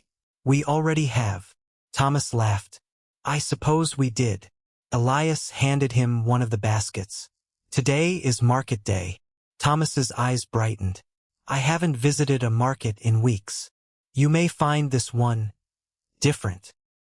The marketplace rested beneath a circle of ancient oak trees near the center of the valley. By the time Thomas and Elias arrived, villagers were already setting up their little stalls. There were no brightly painted signs, no shouting merchants, no one calling customers from across the square. Instead, neighbors greeted one another with warm smiles. Some embraced. Others shared tea before arranging their goods. The market seemed less like a place of business and more like a weekly gathering of old friends. Thomas looked around quietly. It's peaceful. Elias nodded. The best conversations usually are. Margaret had arranged baskets overflowing with herbs and wildflowers. The air around her stall smelled of lavender, rosemary, mint, and chamomile. She greeted everyone by name. Not once did she mention prices. Instead she asked, "How is your daughter feeling? Did your roses bloom this week? Has your roof stopped leaking?" People answered with laughter, sometimes with stories, sometimes with grateful smiles. Only afterward did they choose flowers. Thomas found himself smiling too. A little farther along stood Clara beneath a canvas awning. Instead of selling books, she was reading them. Children sat upon blankets around her while she turned each page slowly. An elderly man listened just as carefully as the youngest child. When she reached the end of a chapter, everyone applauded softly. Only then did someone ask if the book could be borrowed. Thomas whispered, "She begins with stories." Elias smiled, "And often ends with them too." At the bakery table, Thomas carefully arranged the morning's bread. There were only 6 loaves. Back in his old town, 6 loaves would have disappeared within minutes. Here, the first customer arrived nearly half an hour later. A young mother approached with her little daughter. Instead of immediately choosing bread, the child stared curiously at the warm loaves. "They smell nice," she whispered. Thomas knelt beside her. "Would you like to smell one a little closer?" She nodded eagerly. He lifted a loaf carefully. The little girl closed her eyes. A wide smile appeared across her face. "It smells like home." Thomas looked toward Elias. The old keeper simply smiled. Not every exchange involved coins. One farmer traded fresh eggs for bread. Another offered homemade cheese. Margaret exchanged herbs for honey. Clara left with bread tucked beneath one arm and 3 polished apples resting inside Thomas's basket. No one kept strict count. No one argued over value. The villagers trusted one another. Some gave a little more. Others accepted a little less. Everything seemed to find its balance. Near midday, music drifted into the square. An elderly violinist began playing beneath one of the great oak trees. A young woman joined him with a wooden flute. The melody floated gently through the market like the breeze itself. Children began dancing, not with rehearsed steps, simply with joy. Even several older villagers clapped softly in time with the music. Thomas leaned against the bakery table. "I've never seen a market like this." Elias looked around the lively square. "Neither had I, when I first arrived." As the afternoon sun warmed the valley, Thomas noticed an elderly traveler sitting quietly alone upon a nearby bench. His clothes were dusty from the road, his boots worn thin. He watched the market without approaching any stall. Thomas picked up the final loaf of bread. He walked over. "I think this belongs with you." The traveler looked surprised. "I don't have enough coins." Thomas smiled. "I wasn't asking for any." The old man's eyes grew warm. He accepted the loaf with both hands. "Then allow me to give you something instead." He reached into his satchel and removed a tiny wooden carving. It was a bird. Simple, beautifully crafted. Thomas turned it over in his hand. "I'll treasure it. And I'll remember this bread." Neither man knew the other's name. Neither needed to. Sometimes, kindness introduced people more beautifully than words ever could. As the sun began its slow descent, the market gradually came to an end. The stalls disappeared almost as quietly as they had appeared. Friends embraced. Children waved goodbye. The square slowly returned to its peaceful silence. Thomas carried the empty bread basket beneath one arm. Every loaf had found a home, yet somehow, he felt he had received far more than he had given. Walking beside the crystal river, Thomas looked toward Elias. I always believed a market was where people went to buy things. And now, Thomas watched the river flowing beside them. I think it's where people come to remember they belong to one another. Elias smiled. The bread was never the most important thing you carried today. Thomas looked down at the small wooden bird resting inside his pocket. No, it wasn't. Above them, the evening sky glowed with soft shades of amber and lavender. The river continued its patient journey. The bakery windows shone warmly in the fading light, and Thomas realized the richest things he had found in Quiet Valley could never be bought. They could only be shared. The rain arrived before dawn. It began as little more than a whisper. Tiny droplets touched the cedar trees high above Quiet Valley, gently sliding from branch to branch before finding the earth below. Soon, the whisper became a steady rhythm. Soft, unhurried, almost musical. Thomas awoke to its quiet song. For a moment, he remained beneath the warm blankets, listening. Rain tapped gently against the cottage windows. The wind stirred the ivy climbing the stone walls. Far away, the crystal river continued its endless journey, now joined by hundreds of tiny streams flowing down the hillsides. He smiled. It felt like the sort of morning that invited people to slow down. When Thomas came downstairs, Elias was already awake. A kettle rested above the fire. Steam curled lazily toward the wooden ceiling. The old keeper looked toward the rain-covered window. A good day for bread. Thomas laughed softly. I was thinking the same. Elias handed him a warm clay mug filled with mint tea. Rain reminds people that home is a wonderful place. The walk to the bakery was shorter than usual, not because they hurried, but because the village itself seemed wrapped in silence. The cobblestone paths shimmered beneath the rain. Flower gardens drank deeply from the sky. Tiny puddles reflected the gray morning clouds. Thomas noticed birds sheltering beneath the wide branches of maple trees. Even the orange tabby cat had found a comfortable place beneath the porch of Clara's bookshop, watching the rain with sleepy eyes. The whole valley seemed content to rest. The bakery welcomed them with its familiar warmth. Elias lit the stone oven while Thomas prepared the work table. Outside, rain continued its gentle melody upon the roof. Inside, only the crackle of cedar wood answered it. Neither sound interrupted the other.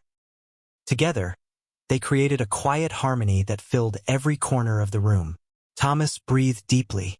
I've never realized how peaceful rain can be. Most people only notice when it delays them. Elias replied. The valley notices how beautifully it sings. Today they baked more than one loaf. Not because anyone had asked. Simply because rainy days often encouraged neighbors to visit. Thomas mixed flour into a large wooden bowl. He poured water slowly, added salt, then began kneading. His hands moved naturally now. The dough no longer felt unfamiliar. It greeted him like an old friend. Elias watched with quiet satisfaction. You aren't looking at your hands anymore. Thomas glanced down. He hadn't even noticed. I suppose I'm not. They've begun remembering. While the dough rested beneath linen cloths, the rain grew heavier. Droplets danced upon the bakery windows. The village beyond became soft and blurred.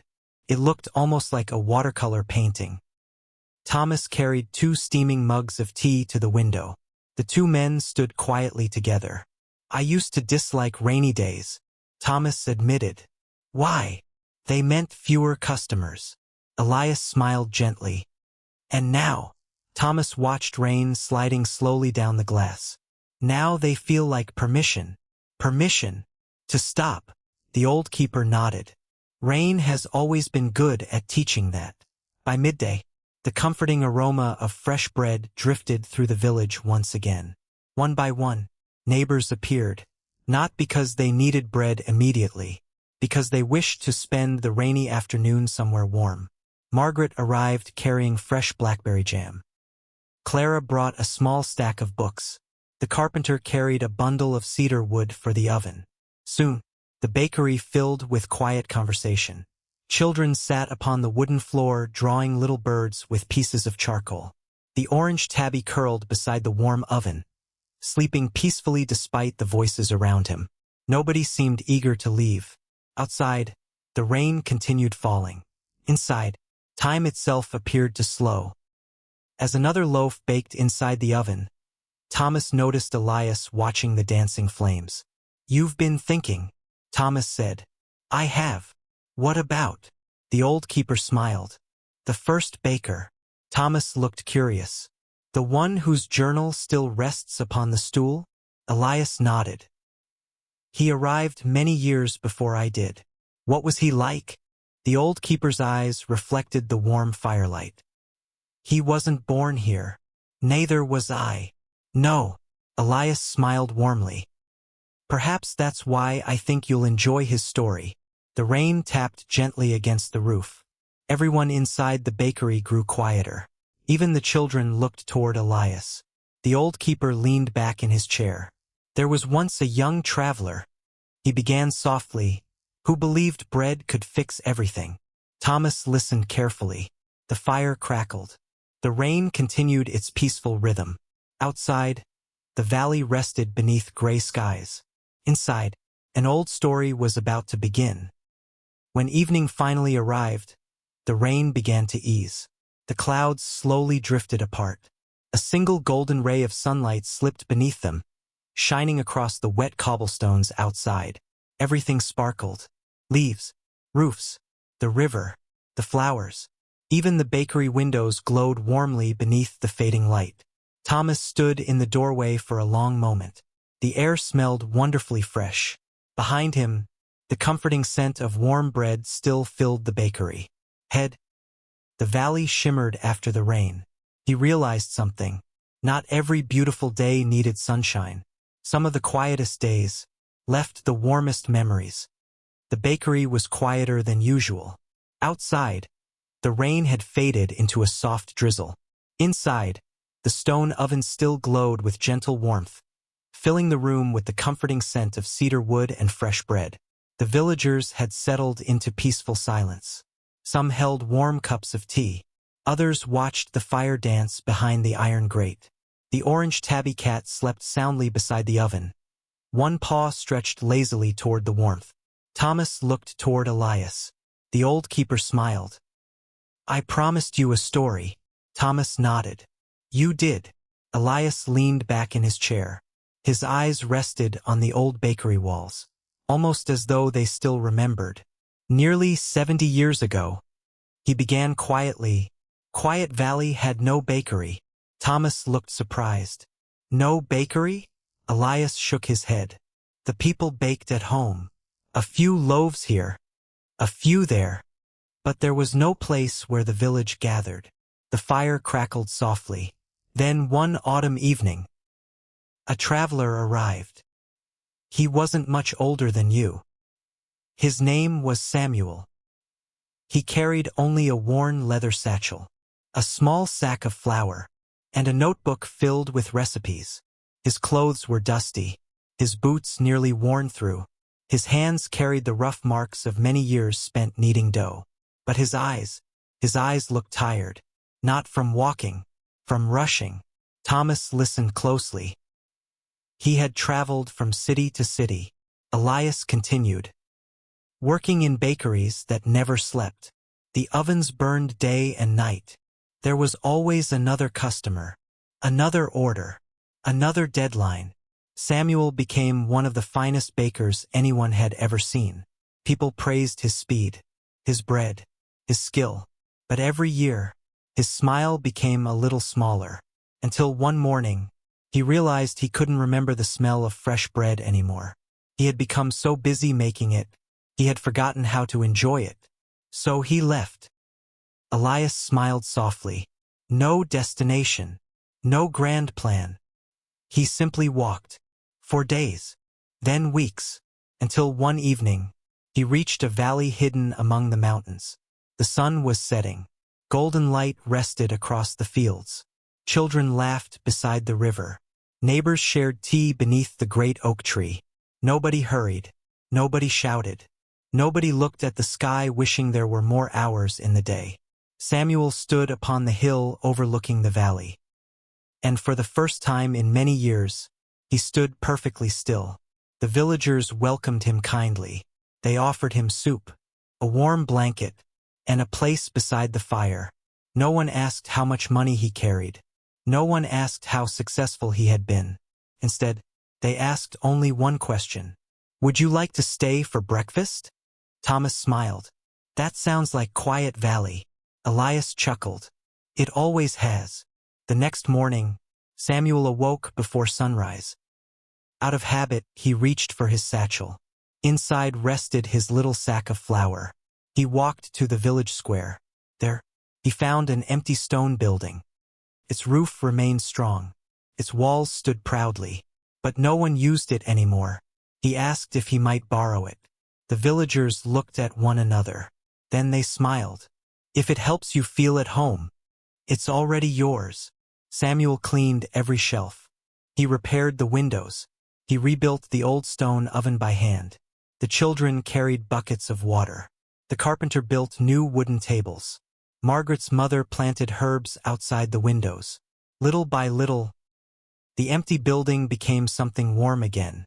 Not because one man worked alone, because an entire village worked together. Thomas looked around the bakery. He could almost picture it. The laughter, the sawdust, the smell of fresh cedar, the hope. On the first morning the bakery opened, Samuel baked only one loaf. The villagers laughed kindly. "Surely you'll need more than that." Samuel simply smiled. "If one loaf brings people together, tomorrow I'll bake another." And that's exactly what he did. One loaf became two. Two became four. Never more than the village truly needed. Never less than could be shared. Years passed. Children grew into adults. The trees grew taller. The river continued flowing. Every morning, Samuel welcomed the sunrise before lighting the oven. Every evening, he closed the bakery only after sharing the final loaf. People remembered many things about him. They remembered his gentle smile, his patient hands, the songs he quietly hummed while kneading dough. But above all, they remembered one sentence he often repeated. Elias looked toward Thomas. He would say, "Bread remembers the hands that make it." Thomas smiled. "The journal." Elias nodded. He wrote those words. The fire burned lower. Rain had stopped completely. Outside, tiny droplets sparkled upon every leaf beneath the evening light. Thomas looked toward the great oak work table. He imagined Samuel standing there, not rushing, not worrying, simply baking, with joy. "I think," Thomas whispered, "I would have liked to meet him." Elias smiled. "I believe you have." Thomas looked puzzled. "The kindness he left behind." The old keeper gently rested a hand upon the table. "Is still here." Thomas ran his fingertips across the smooth oak. Felt warm. Not because of the fire, because of every pair of hands that had cared for it before his own. For a long while, neither man spoke. The bakery itself seemed to hold the memory of the first baker. Outside, the crystal river flowed peacefully beneath a clearing sky. Inside, Thomas quietly realized that he wasn't simply learning how to bake bread. He was becoming part of a story that had begun long before he arrived. And one day, perhaps someone else would continue it after him. The morning arrived bright and clear. The rain had washed every leaf until it shimmered beneath the autumn sun. The crystal river sparkled like polished glass as it wound gently through Quiet Valley. Thomas opened the bakery just as the first golden light touched the old stone walls. He unlocked the wooden door, stepped inside, and smiled. The familiar scent of cedar, flour, and yesterday's bread welcomed him like an old friend. He no longer felt like a visitor. Little by little, the bakery had begun to feel like home. As the stone oven slowly warmed, Thomas swept the floor while humming one of the quiet melodies Elias often sang. Outside, Villagers wandered peacefully through the square. Margaret watered her herbs. Clara arranged several books beneath the window of her little shop. The orange tabby stretched lazily across the warm doorstep before deciding that sleeping in the morning sunshine was much more important than chasing birds. Everything moved with the same gentle rhythm Thomas had come to love. Late that morning, a sound echoed through the valley. Not hurried, not loud, just unfamiliar. The slow clatter of horse hooves upon cobblestone. Thomas looked up. A small wagon rolled quietly into the village square. Its driver wore a long brown traveling cloak dusted from many miles on the road. The horse looked tired but calm. The traveler climbed down and smiled politely. "I'm looking for Thomas." Thomas stepped outside. "I'm Thomas." The traveler reached into a leather satchel. "I have a letter for you." Thomas accepted the envelope carefully. The paper looked worn around the edges. His name had been written in familiar handwriting. For a long moment, he simply stared at it. Elias quietly stepped beside him. "You know who it's from." Thomas nodded slowly. "My old bakery." He waited until the traveler had been offered tea and fresh bread before opening it. The paper unfolded with a gentle crackle. The words were neat, carefully written. "Dear Thomas, the bakery has not been the same since you left. Customers still come. Bread is still made. But the mornings feel quieter. We hope you are well. If you wish to return, there will always be a place waiting for you. Your old friends." Thomas lowered the letter. Silence filled the bakery. Only the gentle crackle of the fire could be heard. "I wasn't expecting that," Thomas admitted quietly. Elias nodded. Letters often carry more than words. Thomas looked again at the familiar handwriting. He remembered the long mornings, the crowded shop, the endless line of customers. The nights when he returned home too tired to enjoy the bread he had baked. He also remembered laughter, old friends, the people who had taught him his craft. For a moment, he missed them. That afternoon, Thomas carried the letter in his pocket while delivering fresh bread through the village. He visited Margaret first. She thanked him with a small bundle of dried lavender. Then Clara, who insisted he borrow an old book about mountain birds. At every cottage, someone smiled, someone waved. Someone invited him inside for tea. No one knew about the letter, yet somehow, every conversation made his heart feel lighter. The rooftops sparkled softly beneath the fading moonlight. The branches of the apple trees looked as though they had been dusted with powdered sugar. The crystal river still flowed peacefully, sending gentle ribbons of mist into the crisp morning air. Thomas smiled. He had seen frost before, but never like this, never in a place so quiet. By the time he came downstairs, Elias was placing another log into the fireplace. The flames crackled warmly. A kettle sang softly above the fire. "Good morning," Thomas smiled. "It feels colder today." Elias poured 2 cups of cinnamon tea. "It is. The valley has welcomed its first frost." Thomas wrapped both hands around the warm cup. "It makes everything look new." Elias nodded. Winter has a gentle way of reminding us to see familiar things differently. The walk to the bakery felt almost magical. Their footsteps crunched softly upon the frosted cobblestones. Tiny clouds of warm breath floated into the chilly air.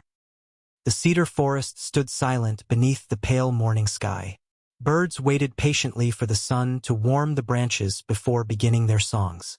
Even the orange tabby cat had curled into a neat little ball upon Clara's windowsill, refusing to leave the comfort of a wool blanket someone had thoughtfully placed beneath him. Thomas chuckled. "I think he understands winter better than we do." Elias laughed quietly. "He certainly has fewer responsibilities." Inside the bakery, the old stone oven quickly chased away the cold. Warmth spread slowly through the room. The familiar scent of cedar wood mixed with fresh flour and rising dough. Thomas rubbed his hands together. "I never appreciated warmth this much." Elias smiled.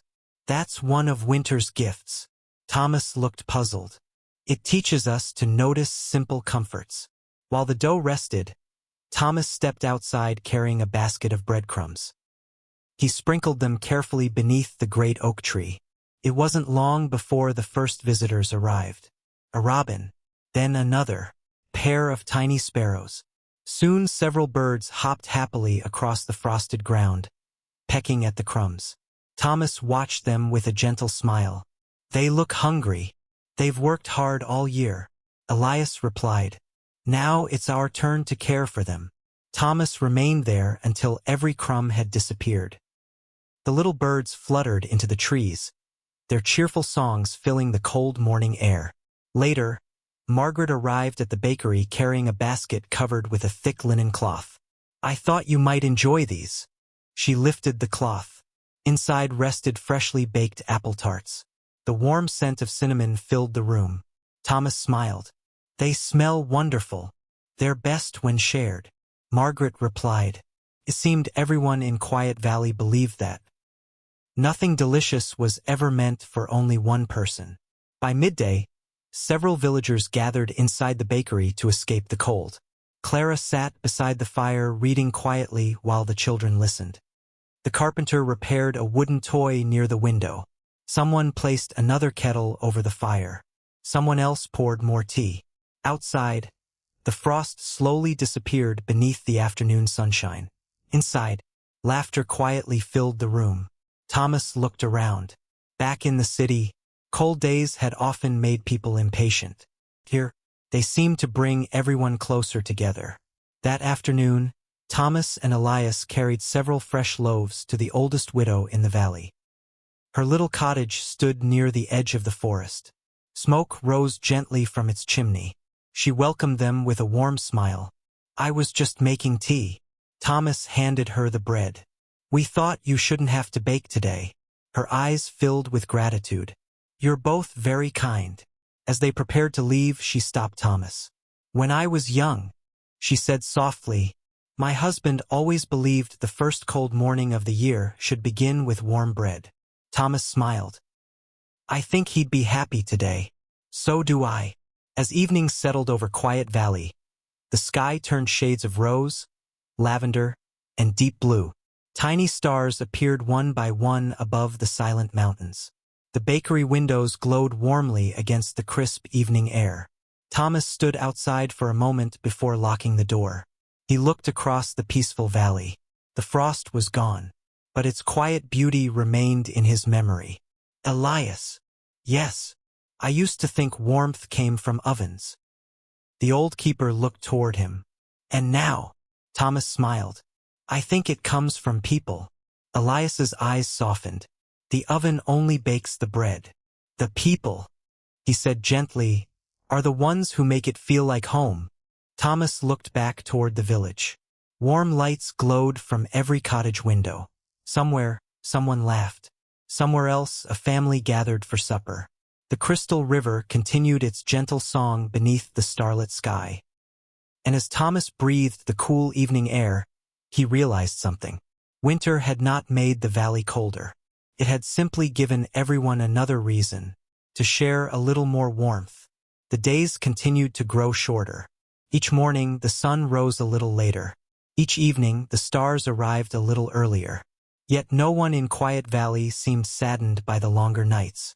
Instead, the villagers welcomed them, for they knew something Thomas did not. The Lantern Festival was almost here. Thomas noticed the preparations several days before anyone mentioned them. Margaret gathered bundles of thin willow branches from beside the river. Clara carefully folded sheets of soft cream-colored paper upon a wooden table outside her bookshop. The carpenter shaped smooth wooden frames no larger than his two hands. Children collected colorful autumn leaves, pine cones, and tiny wildflowers that had been carefully dried before the first frost. Everywhere Thomas looked, people were quietly making something, yet no one seemed hurried. Each lantern was crafted slowly, lovingly, as though every fold of paper mattered. One afternoon, Thomas finally asked Elias, "What are all these lanterns for?" The old keeper smiled. "I've been wondering how long it would take you to ask." Thomas laughed. "I've tried to be patient, and you've succeeded." Elias picked up one unfinished lantern from the bakery shelf. Its wooden frame was light as a feather. delicate paper stretched across each side. Simple, beautiful. Every autumn, Elias explained, the valley gathers beside the crystal river. We light these lanterns and set them upon the water. Thomas turned the lantern gently in his hands. Why? The old keeper looked toward the river outside. To remember. Remember what? Whatever our hearts wish to remember. A person, a season, a kindness, a lesson. He smiled. Some carry gratitude, others carry hope. There are no rules. Thomas nodded thoughtfully. I like that. Over the next few days, Thomas helped build lanterns. He discovered that making one required far more patience than he expected. The willow branches had to bend without breaking. The paper had to be stretched carefully. Too tightly, and it would tear. Too loosely, and it would wrinkle. Several times Thomas sighed as another corner came loose. Elias simply smiled. The lantern is teaching you. What? That light deserves patience too. Thomas laughed quietly. I suppose everything does in Quiet Valley. Almost. By the morning of the festival, the entire village seemed wrapped in quiet excitement. Fresh bread baked inside the old bakery from before sunrise. Margaret prepared warm apple cider flavored with cinnamon and cloves. Clara arranged blankets beside the riverbank. Children proudly carried the lanterns they had spent days creating. Each one looked different. Some were decorated with painted stars, others with little birds. Some displayed tiny pressed flowers beneath the paper. No two lanterns were exactly alike, just as no two stories were exactly alike. As evening approached, the valley slowly gathered beside the crystal river.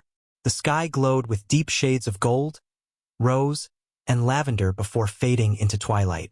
The first stars appeared overhead. The river reflected every color. This gentle current flowed as peacefully as ever. Small wooden tables held baskets of fresh bread, warm soup, roasted chestnuts, and steaming mugs of tea. Children laughed softly. Neighbors greeted one another with warm embraces. No speeches were given. No bells rang. Everyone simply arrived, as though the river itself had invited them. Thomas carried his lantern carefully. It remained unlit. So, he asked Elias, what should I write? The old keeper looked toward the quiet water. What does your heart wish to thank? Thomas thought for a long time. Finally, he picked up a small brush. Upon the lantern's paper he wrote just 3 words. Thank you for stillness. He looked at them. Simple, yet somehow enough. As darkness settled over the valley, Elias lit the first lantern. Its tiny flame glowed softly behind the paper. One by one, every family lit theirs. Soon, hundreds of warm golden lights shimmered along the riverbank. The entire valley glowed beneath the autumn night. Thomas had never seen anything so peaceful. No fireworks, no loud music, only gentle voices, quiet smiles, and the soft murmur of the crystal river. At last, the villagers knelt beside the water. Carefully, they placed their lanterns upon the gentle current. One after another, the little lights drifted downstream. Some moved close together. Others floated quietly on their own. Their reflections danced upon the water like tiny stars. Children watched with wide eyes. Adults stood in peaceful silence. Thomas released his lantern. For a brief moment, it remained beside the riverbank. Then, the gentle current carried it forward. He watched until it joined the others. Hundreds of tiny lights, flowing together, never rushing, never stopping. Simply following the river. Thomas felt Elias standing beside him. They're beautiful. They are. They'll eventually disappear. Elias nodded. Everything does. Thomas continued watching the lights drift into the distance. I think that used to make me sad. And now, Thomas smiled softly. I think it makes them more precious. The old keeper placed a gentle hand upon his shoulder. That's one of the valley's greatest lessons. Long after the final lantern disappeared around the bend in the river, the villagers remained together, sharing tea, Warm bread, stories, laughter. Above them, the Milky Way stretched across the clear night sky. Below, the crystal river carried hundreds of quiet memories toward places unseen. Thomas breathed deeply. He realized something. The lanterns had never been about letting go. They had been about carrying light forward, no matter how small it seemed. No matter how dark the night became, even the tiniest flame could help someone find their way. And perhaps that was true of kindness, too. When Thomas finally returned to the bakery, he paused before closing the door. The village behind him glowed softly beneath the starlight. The river continued its endless song. The warmth of the festival still lingered in his heart. He smiled. Some memories were meant to be held forever. Others were meant to drift gently downstream. Both, he now understood, were beautiful. The first snow arrived during the night. No wind announced it. No storm hurried it along. Simply fell, one silent snowflake at a time. When Thomas awoke before dawn, he noticed something unusual. The valley sounded different. Or perhaps, it hardly sounded at all. He wrapped a wool blanket around his shoulders and opened the cottage door. A gentle breath of crisp winter air greeted him. Before him lay quiet valley transformed. Every rooftop wore a blanket of fresh white snow. The cedar branches bowed gently beneath its weight. The winding path to the bakery had disappeared beneath a smooth layer of untouched snow. Even the crystal river seemed quieter, its edges trimmed with delicate lace-like ice. Thomas stepped outside. His first footprint pressed softly into the snow. The sound was little more than a whisper. He smiled.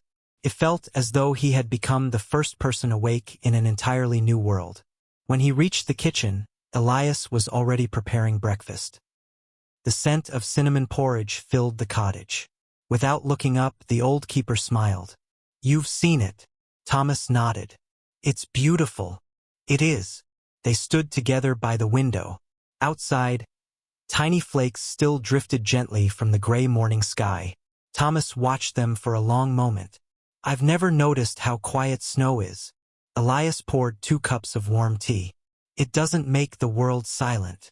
He handed Thomas a cup. "It simply makes us listen differently."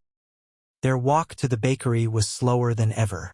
Not because the path was difficult, because everything invited them to pause. A rabbit had left tiny tracks beside the river. Birds perched quietly upon snow-covered branches. The old stone bridge looked as though it had been carved from marble. The air smelled wonderfully clean, fresh, cold, peaceful. Halfway there, Thomas stopped. "What is it?" Elias asked. Thomas listened. "I can hear the river." "So can I. It's softer today." Elias smiled. Snow has a way of wrapping the world in kindness. The bakery felt especially welcoming that morning. The warmth of the stone oven quickly chased away the winter chill. Thomas placed another log upon the fire. Soon, the room glowed with golden light. Outside, snowflakes continued their slow dance. Inside, the comforting scent of fresh bread slowly filled every corner. Thomas kneaded the dough carefully. His hands moved with quiet confidence now. He no longer counted each movement. He simply felt the rhythm. Push, fold, turn, rest, just as the river flowed without counting its bends. By late morning, the first visitors arrived. Children burst through the bakery door with rosy cheeks and wool scarves dusted with snow. Their mittens were damp. Their boots left tiny snowy footprints across the wooden floor. "I'm sorry," one little boy exclaimed. Thomas laughed warmly. "The floor can dry." He handed each child a small slice of warm bread spread with honey. Steam rose gently from the fresh loaf. The children smiled as they warmed their hands around it. Soon their laughter filled the bakery. Outside, snow continued to fall. Inside, the room felt brighter than ever.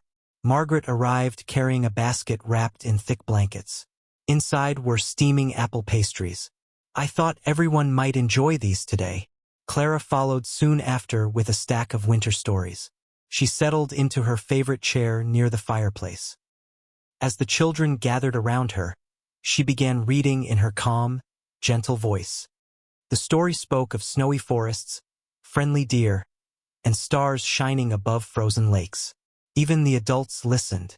No one pretended they were too old for a good story. That afternoon, Thomas stepped outside for a breath of fresh air. The snowfall had finally stopped. The valley rested beneath a brilliant winter sun. Every snowflake sparkled like tiny diamonds. He noticed the orange tabby cat carefully making its way across the square. Each step was slow, thoughtful. Its tiny paw prints formed a neat line behind it. Thomas couldn't help but laugh. Even the cat refused to hurry. He walked toward the river. The water still flowed beneath delicate sheets of ice along the banks. He closed his eyes. At first, he heard almost nothing. Then, little by little, the valley began to speak. The quiet murmur of the river, the gentle creak of snow-laden branches, the distant call of a robin, the soft crunch of someone walking far away, the whisper of his own breathing. He opened his eyes. The world had never been silent. He had simply never slowed enough to hear it. That evening, as the sun dipped below the mountains, the entire valley glowed with shades of pink, gold, and pale blue. Smoke rose lazily from every chimney. Warm lights shone through frosted windows. Thomas and Elias stood outside the bakery before locking the door. Thomas looked across the snow-covered village. "When I lived in the city," he said quietly, "I always filled every quiet moment with something." Elias nodded. "I know. I thought silence meant something was missing.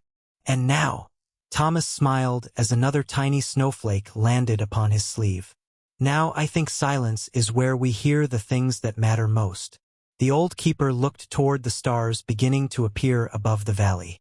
"That," he said softly, "is why Quiet Valley has always loved winter." Together they began the slow walk home. Behind them, the bakery windows glowed warmly against the snowy evening. Ahead, the path shimmered beneath the moonlight. Their footprints stretched gently through the fresh snow. Tomorrow, new snow might cover them completely. But Thomas no longer worried about footprints disappearing. Some journeys were meant to leave their mark in the heart, not on the ground.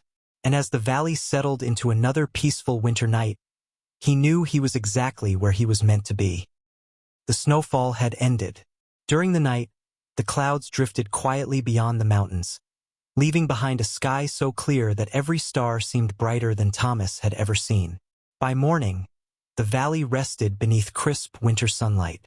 Fresh snow sparkled across the fields. Icicles hung from cottage rooftops like tiny crystal bells. The Crystal River continued its gentle journey, winding through the white landscape without ever hurrying. Thomas stood outside the bakery for a few moments before unlocking the door. He drew a deep breath. The cold air smelled wonderfully clean. Somewhere nearby, smoke curled lazily from a chimney. Someone had already begun preparing breakfast. The valley was waking, slowly, peacefully, just as it always did. Inside, the bakery quickly filled with warmth. Thomas lit the stone oven while Elias measured flour into a large wooden bowl. Neither spoke very much. They had discovered that mornings did not always need conversation. Sometimes the quiet itself was good company. Only the crackling fire, the soft rustle of flour, and the steady rhythm of kneading dough filled the room. Thomas smiled. Once silence had made him uncomfortable. Now, felt as comforting as warm bread. As the first loaf baked, Elias looked toward the window. "It would be kind to take bread to the bridge today." Thomas nodded. "The bridge?" The old keeper smiled. "Winter roads often bring unexpected travelers." Without another word, Thomas wrapped a fresh loaf inside a thick linen cloth. Its warmth spread through his hands as they stepped into the cold morning. The old stone bridge stood just beyond the edge of the village. Snow rested gently upon its ancient walls. The river flowed quietly beneath it, carrying tiny pieces of floating ice toward places unknown. At first, the bridge seemed empty. Then Thomas noticed someone standing at the far end. A man wrapped in a weathered gray cloak. His boots were covered in road dust and melting snow. A worn leather satchel rested beside him. He wasn't looking at the village.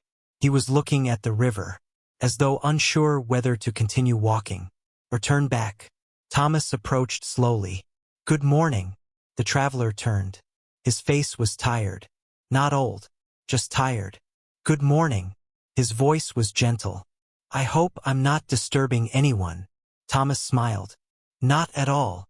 You look like you've come a long way." The traveler nodded. "I have." For a few moments, neither man spoke. They simply watched the river. Finally, Thomas held out the warm loaf of bread. "I thought you might be hungry." The traveler looked surprised. "I don't have any coins." Thomas shook his head. "I wasn't asking for any." The man accepted the loaf carefully. Warm steam escaped as he unfolded the linen cloth. He closed his eyes for just a moment. "It smells wonderful." Thomas smiled. "It tastes even better while it's warm." The traveler broke off a small piece. He ate slowly. Not because he wished to make it last, but because he seemed to appreciate every bite. After a while he spoke. "I've visited many towns. Most people are too busy to notice someone standing alone." Thomas looked toward the peaceful village behind them. "We try to notice." The traveler smiled. "I can see that." Elias quietly joined them. Without asking questions, he poured warm tea from a small flask into 3 clay cups. The 3 men stood together upon the bridge, watching the river, sharing bread, drinking tea. No introductions were needed, no explanations. Sometimes, companionship asked for nothing more than presence. After a long silence, the traveler spoke again. "I used to own a bakery." Thomas looked toward him with surprise. "So did I." The man laughed softly. "Then perhaps our hands remember the same things." Thomas looked down at his flour-dusted fingers. "They probably do." The traveler turned the warm loaf over in his hands. "I stopped baking years ago." "Why?" "I forgot why I loved it." Thomas understood those words immediately. He had once said something very similar himself. The traveler looked across the valley. "This place feels..." He searched for the right word. "Peaceful." Elias smiled. "It has always tried to be." "I almost kept walking," the traveler admitted. "I wasn't sure whether I belonged anywhere." Thomas looked toward the quiet cottages, then back at the man. "Sometimes," he said gently, "you don't find home by searching faster. You find it by finally slowing down." The traveler remained silent. Then he smiled. "I think I needed to hear that." As the afternoon sun began its slow journey westward, the traveler lifted his satchel onto his shoulder. "I should continue." Thomas nodded. "If your road ever brings you back, the bakery door will be open, and there will always be warm bread." The traveler bowed his head gratefully. "I believe there will." Before leaving, he reached into his satchel. He placed a small object into Thomas's hand. It was a smooth river stone, perfectly round, polished by years of flowing water. "I found this many winters ago," he said.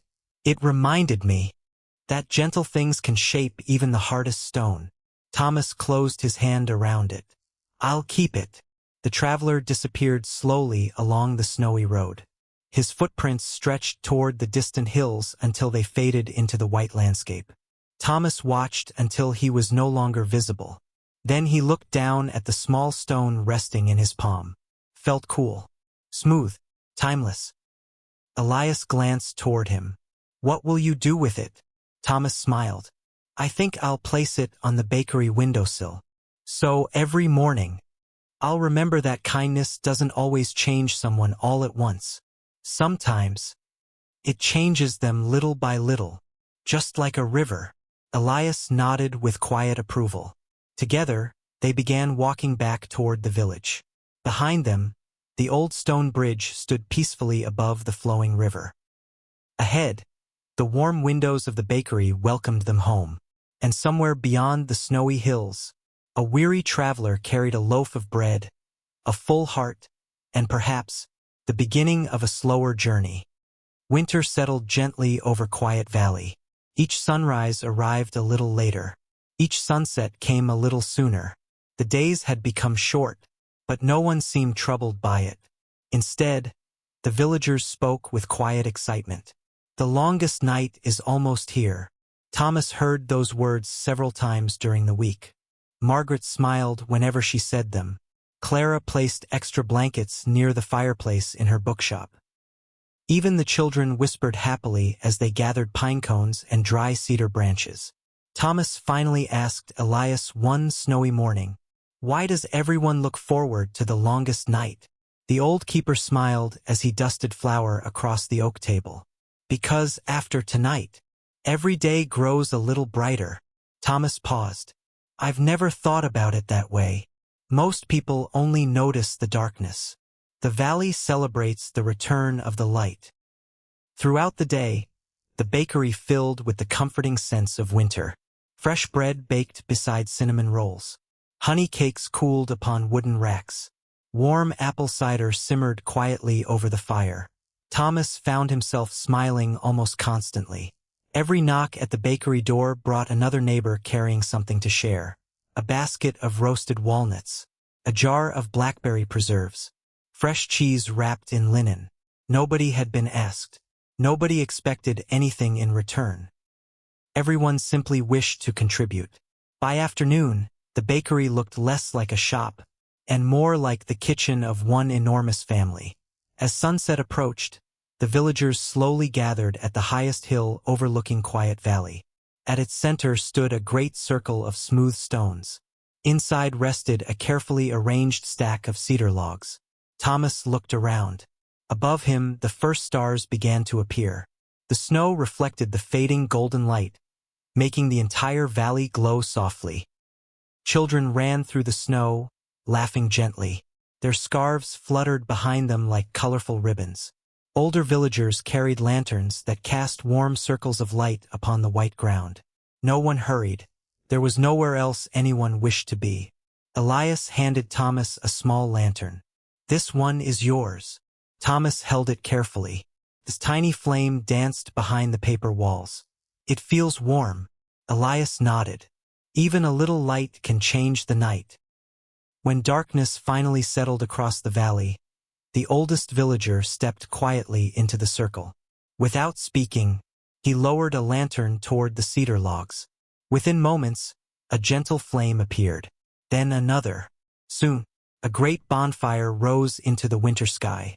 Its golden light reflected across the snow. Warmth spread through the gathering. Not suddenly, but slowly, just as morning slowly follows night. Everyone stood quietly, watching the flames, listening to the soft crackle of cedar wood. No speeches were made. No grand ceremony unfolded. The fire itself seemed to say everything that needed saying. After a while, Clara began reading a short winter tale. It was about a little star that believed its light was too small to matter. But one cold night, a traveler lost in the forest looked up. That tiny star helped him find the path home. When the story ended, the children smiled. Several adults quietly wiped tears from their eyes. Thomas understood why. Sometimes, the smallest kindness arrived exactly when it was needed most. Music soon followed. The elderly violinist played a slow, gentle melody. The young woman with the wooden flute joined him once again. Their music floated through the cold air like drifting snowflakes. Some couples danced quietly near the fire. Children spun happily in circles until they collapsed into the snow, laughing. Others simply sat wrapped in blankets, warming their hands around mugs of hot cider. Thomas watched everything with peaceful wonder. Back in the city, winter festivals had always seemed loud, crowded, hurried. Here, joy spoke softly, and somehow, it reached deeper. Later that evening, Thomas and Elias walked a little way from the gathering. The bonfire glowed warmly behind them. Ahead, the valley rested beneath countless stars. The Milky Way stretched across the sky like a river of silver. Thomas had never seen so many stars before. "I didn't know the sky could look like this." Elias smiled. The stars were always there. Thomas looked upward. "I suppose I never stopped long enough to notice." The old keeper nodded. "That's true of many beautiful things. They stood together in silence. The cold air was crisp against their faces. Far below, tiny lights glowed from every cottage window. The crystal river reflected both the stars above and the fire behind them. It felt as though heaven and earth were quietly greeting one another. Thomas finally spoke. "I used to fear the dark." Elias looked toward him. "And now?" Thomas smiled. "I think darkness simply helps us appreciate the light." The old keeper rested one hand upon Thomas's shoulder. "That lesson takes many people a lifetime to learn." As midnight approached, the villagers slowly began walking home. The bonfire burned lower now. Its gentle warmth lingered in the cold winter air. Thomas paused before leaving the hill. He looked once more across Quiet Valley. Snow-covered rooftops, golden windows, the winding river, the stars. Everything seemed peaceful, complete. He realized something. Tonight had been the longest night of the year. Yet somehow, it had not felt dark at all. Because wherever kindness gathered, light was never far away. Together, Thomas and Elias made their slow journey home.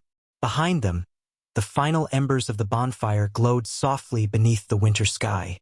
Ahead, morning waited patiently beyond the horizon, just as it always had, just as it always would.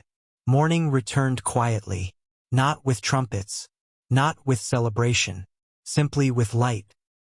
The first sunrise after the longest night spread gently across Quiet Valley, painting the snowy hills with soft shades of gold and rose. Thomas awoke before anyone else. He pulled back the curtain and smiled. The eastern sky glowed warmly beyond the mountains. Yesterday had been the longest night of the year. Today, the days would begin growing longer again, only by a few moments, so little that most people would never notice. But Quiet Valley always noticed. Thomas stepped outside into the crisp morning air. Fresh snow sparkled beneath the sunrise. His footprints from yesterday had disappeared beneath a light dusting that had fallen overnight. He laughed softly. The valley likes fresh beginnings.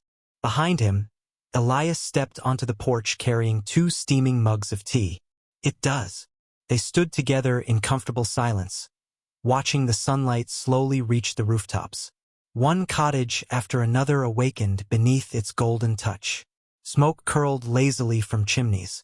Somewhere nearby, a rooster greeted the morning. The crystal river shimmered like liquid amber. Thomas whispered, "It feels different." Elias nodded. "Hope often does." At the bakery, the familiar morning routine began. Thomas unlocked the heavy wooden door.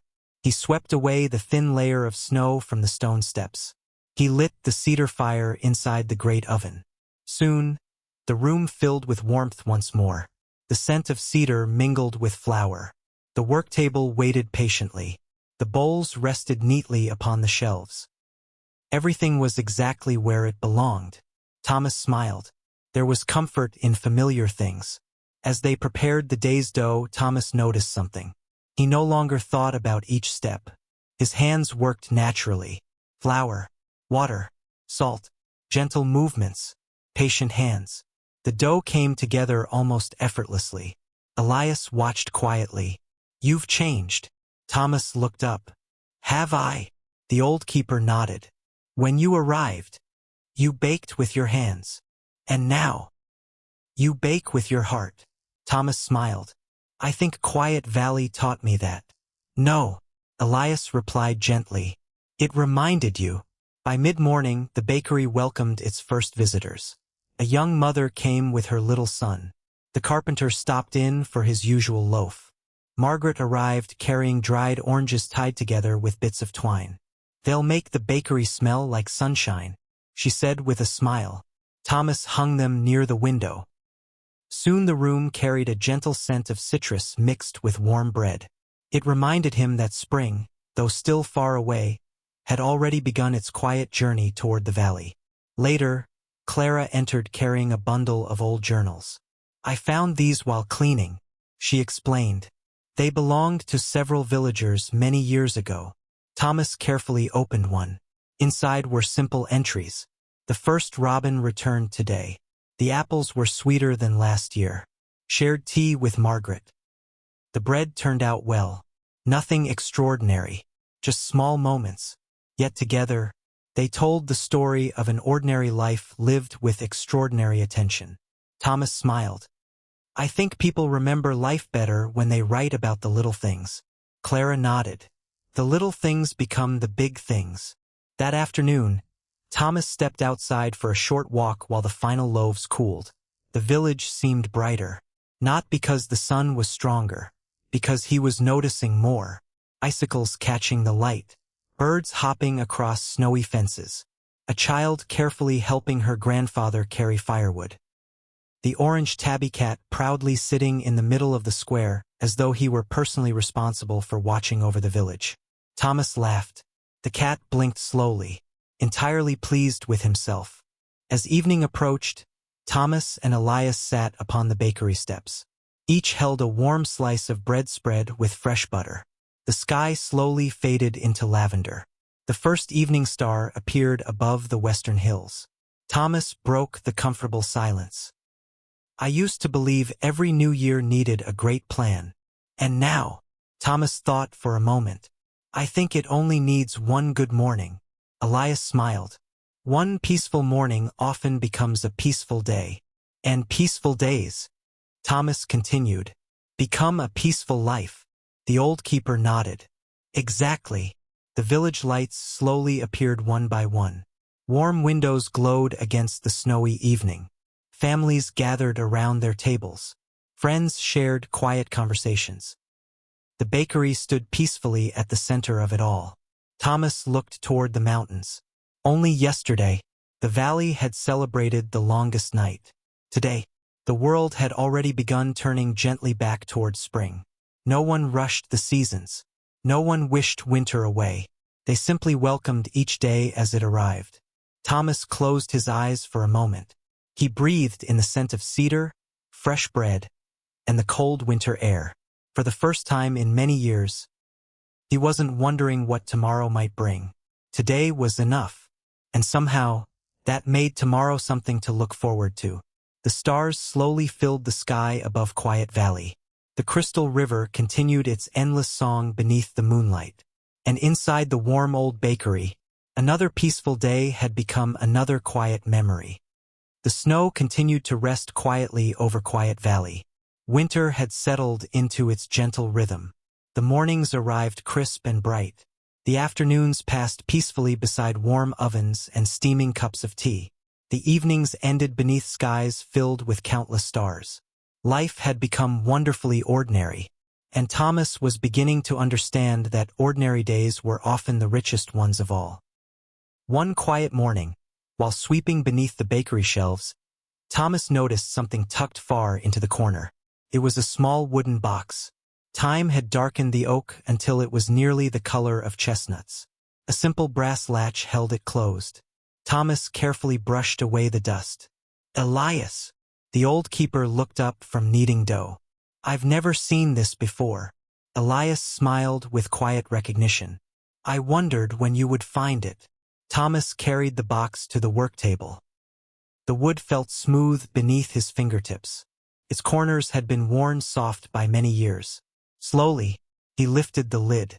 Inside rested several folded recipes tied together with faded blue ribbon, a small linen cloth, an old wooden spoon, and beneath them all, a weathered leather journal.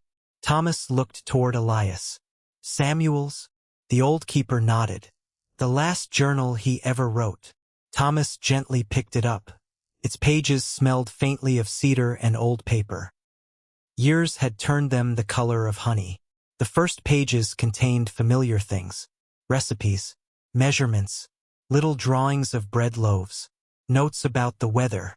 But as Thomas turned the pages, the writing slowly changed. The recipes became fewer.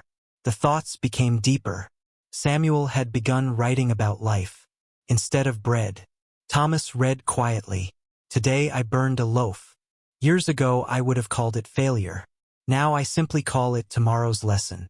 Thomas smiled. He had burned a loaf only a few weeks earlier. At the time, he had laughed instead of worrying. Without realizing it, he had already begun thinking like Samuel. He turned another page. The oven teaches patience. The river teaches trust. The seasons teach acceptance. The people teach kindness. Together, they teach peace. Thomas rested his hand gently upon the page. Outside, snowflakes drifted slowly past the bakery window. Inside, the fire crackled softly. The words seemed perfectly at home. Several pages later, he found an unfinished entry. The handwriting had grown slower, a little less steady, but no less beautiful. If someone one day stands where I stand now, I hope they remember. The sentence ended there. No more words followed. The page remained blank. Thomas looked carefully. Perhaps another page had been lost. But no, that was the end. Samuel had never finished his final thought.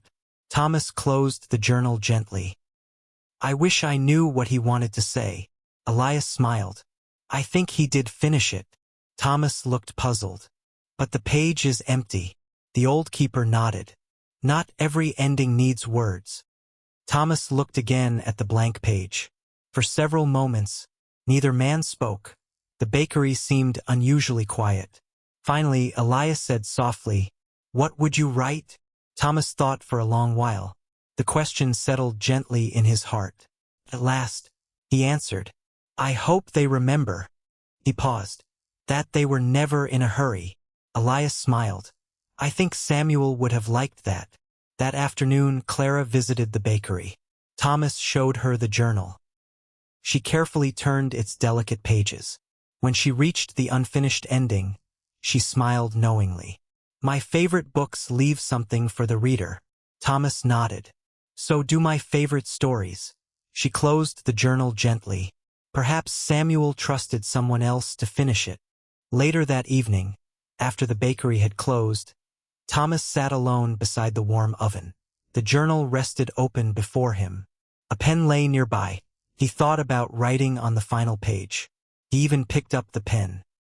But after a moment, he set it back down. No, he whispered. It belongs to Samuel. Instead, he took a fresh notebook from the shelf. His pages were perfectly blank. On the very first page, he carefully wrote, Winter Journal. Then beneath it, Today the snow sparkled beneath the morning sun. A little girl laughed because her mitten was too big. The bread rose beautifully. The valley reminded me that peace is often found in ordinary days. Thomas smiled. He understood now. Samuel had never expected someone to finish his journal. He had hoped someone would begin their own. Before going home, Thomas placed Samuel's journal back inside the wooden box. Beside it, he placed his own. Not to replace it, but to continue it. 2 journals, 2 bakers, separated by many years, connected by one quiet bakery. Outside, the moon shone brightly over Quiet Valley. Snow covered every rooftop like a soft white blanket. The Crystal River continued its endless journey beneath the winter stars. Thomas locked the bakery door and slipped the key into his pocket. As he looked back through the warm window, he realized something. No life could last forever. No loaf remained warm forever.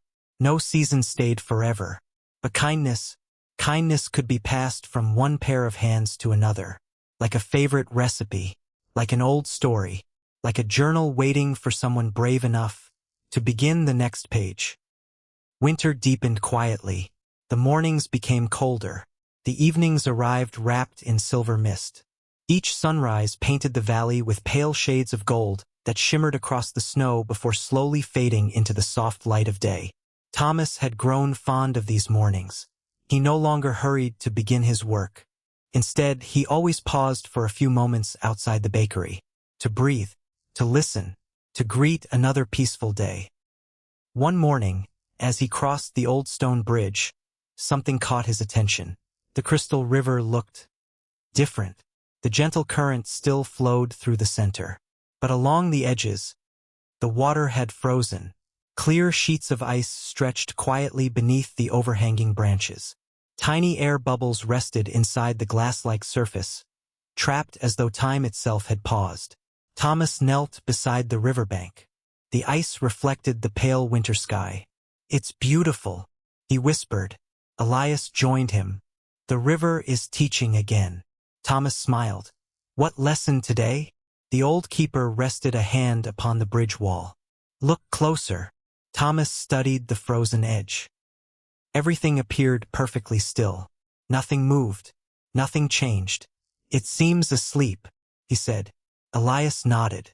And beneath it? Thomas listened carefully. First, nothing.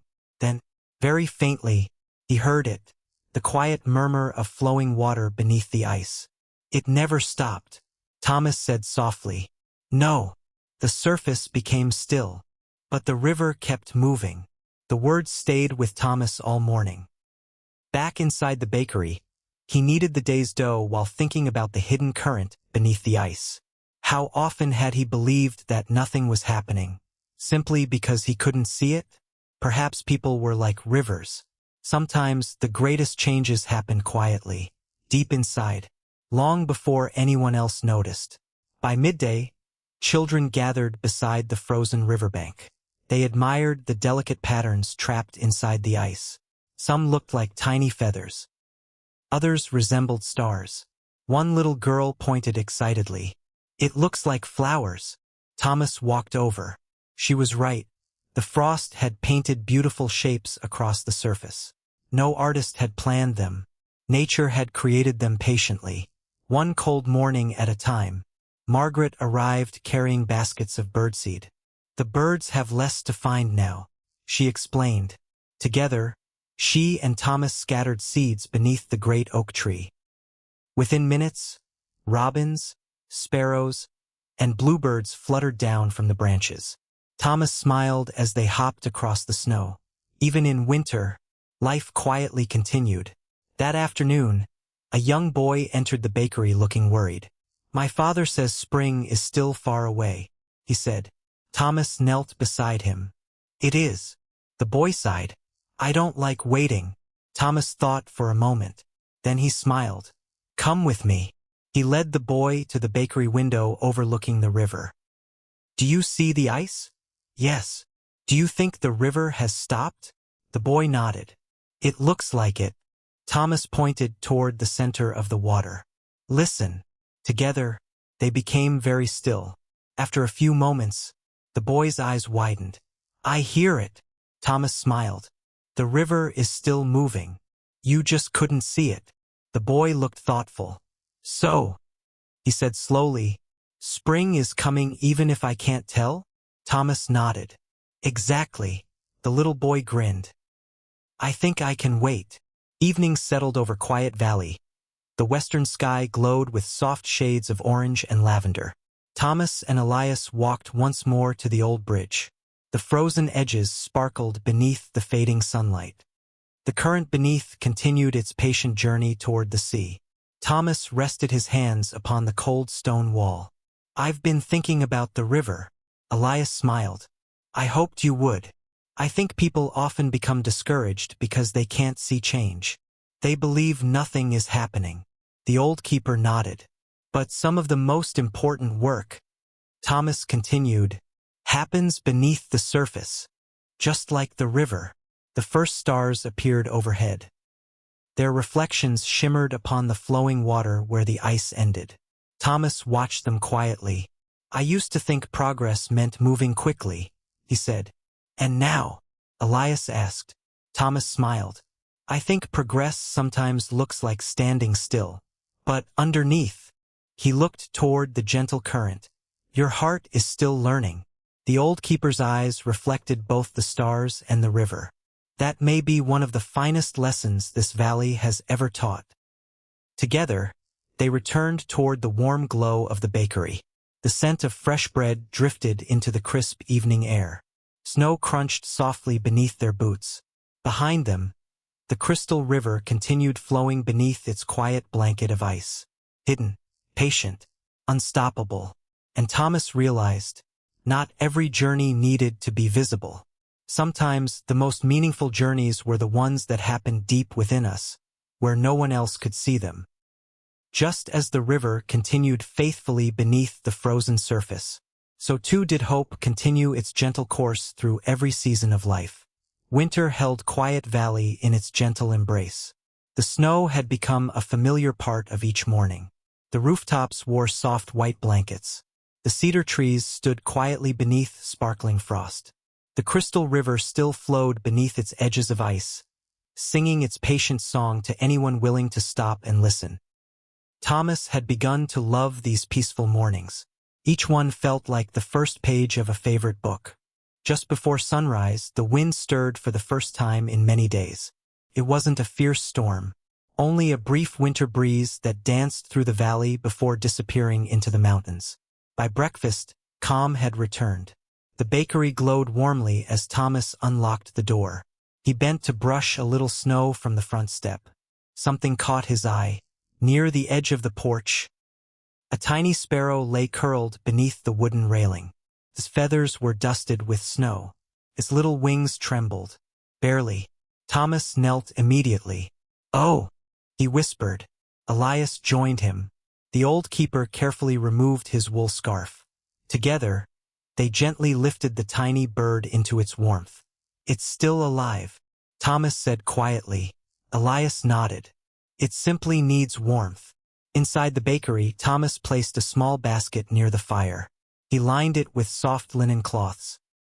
The sparrow rested quietly inside. His breathing was slow, almost too quiet to hear. Thomas stayed beside the basket for a long time, watching, waiting. He found himself whispering, "You'll be all right," though he wasn't sure whether he was comforting the bird or himself. The bakery slowly filled with its familiar morning warmth. The oven crackled gently. Fresh dough rested beneath linen cloths. The scent of rising bread drifted through the room. Still, Thomas kept glancing toward the little basket. Margaret arrived carrying dried herbs. She smiled softly when she saw the tiny visitor. Poor little thing. She carefully placed a few seeds beside the basket. "When it wakes, it may be hungry." One by one, the villagers came to visit. No one crowded the bird. No one made loud noises. Even the children spoke in whispers. Clara quietly read beside the fire while the sparrow slept. The orange tabby cat wandered over, sniffed curiously toward the basket, then, to everyone's surprise, curled up nearby and fell asleep. Thomas laughed softly. "I suppose even he knows." Elias smiled. "Kindness speaks every language." By afternoon, the sparrow stirred. His tiny head lifted. It blinked once, then twice. Thomas smiled with relief. "Welcome back." The little bird looked around the bakery with bright black eyes. After a moment, it pecked gently at one of Margaret's seeds. Everyone quietly smiled. No cheers, no excitement, only grateful silence. Sometimes, the smallest victories deserved the gentlest celebrations. Later that day, a little girl named Lily visited the bakery. She looked carefully into the basket. "Will it fly again?" she asked. Thomas looked toward Elias. The old keeper smiled. "If we are patient." Lily frowned thoughtfully. "I wish I could make it better today." Thomas knelt beside her. "So do I. But healing has its own clock." The little girl considered those words, then nodded. "I'll wait." Over the next few days, the sparrow grew stronger. It hopped from one side of the basket to the other. Its feathers became smooth again. Its cheerful little chirps slowly returned.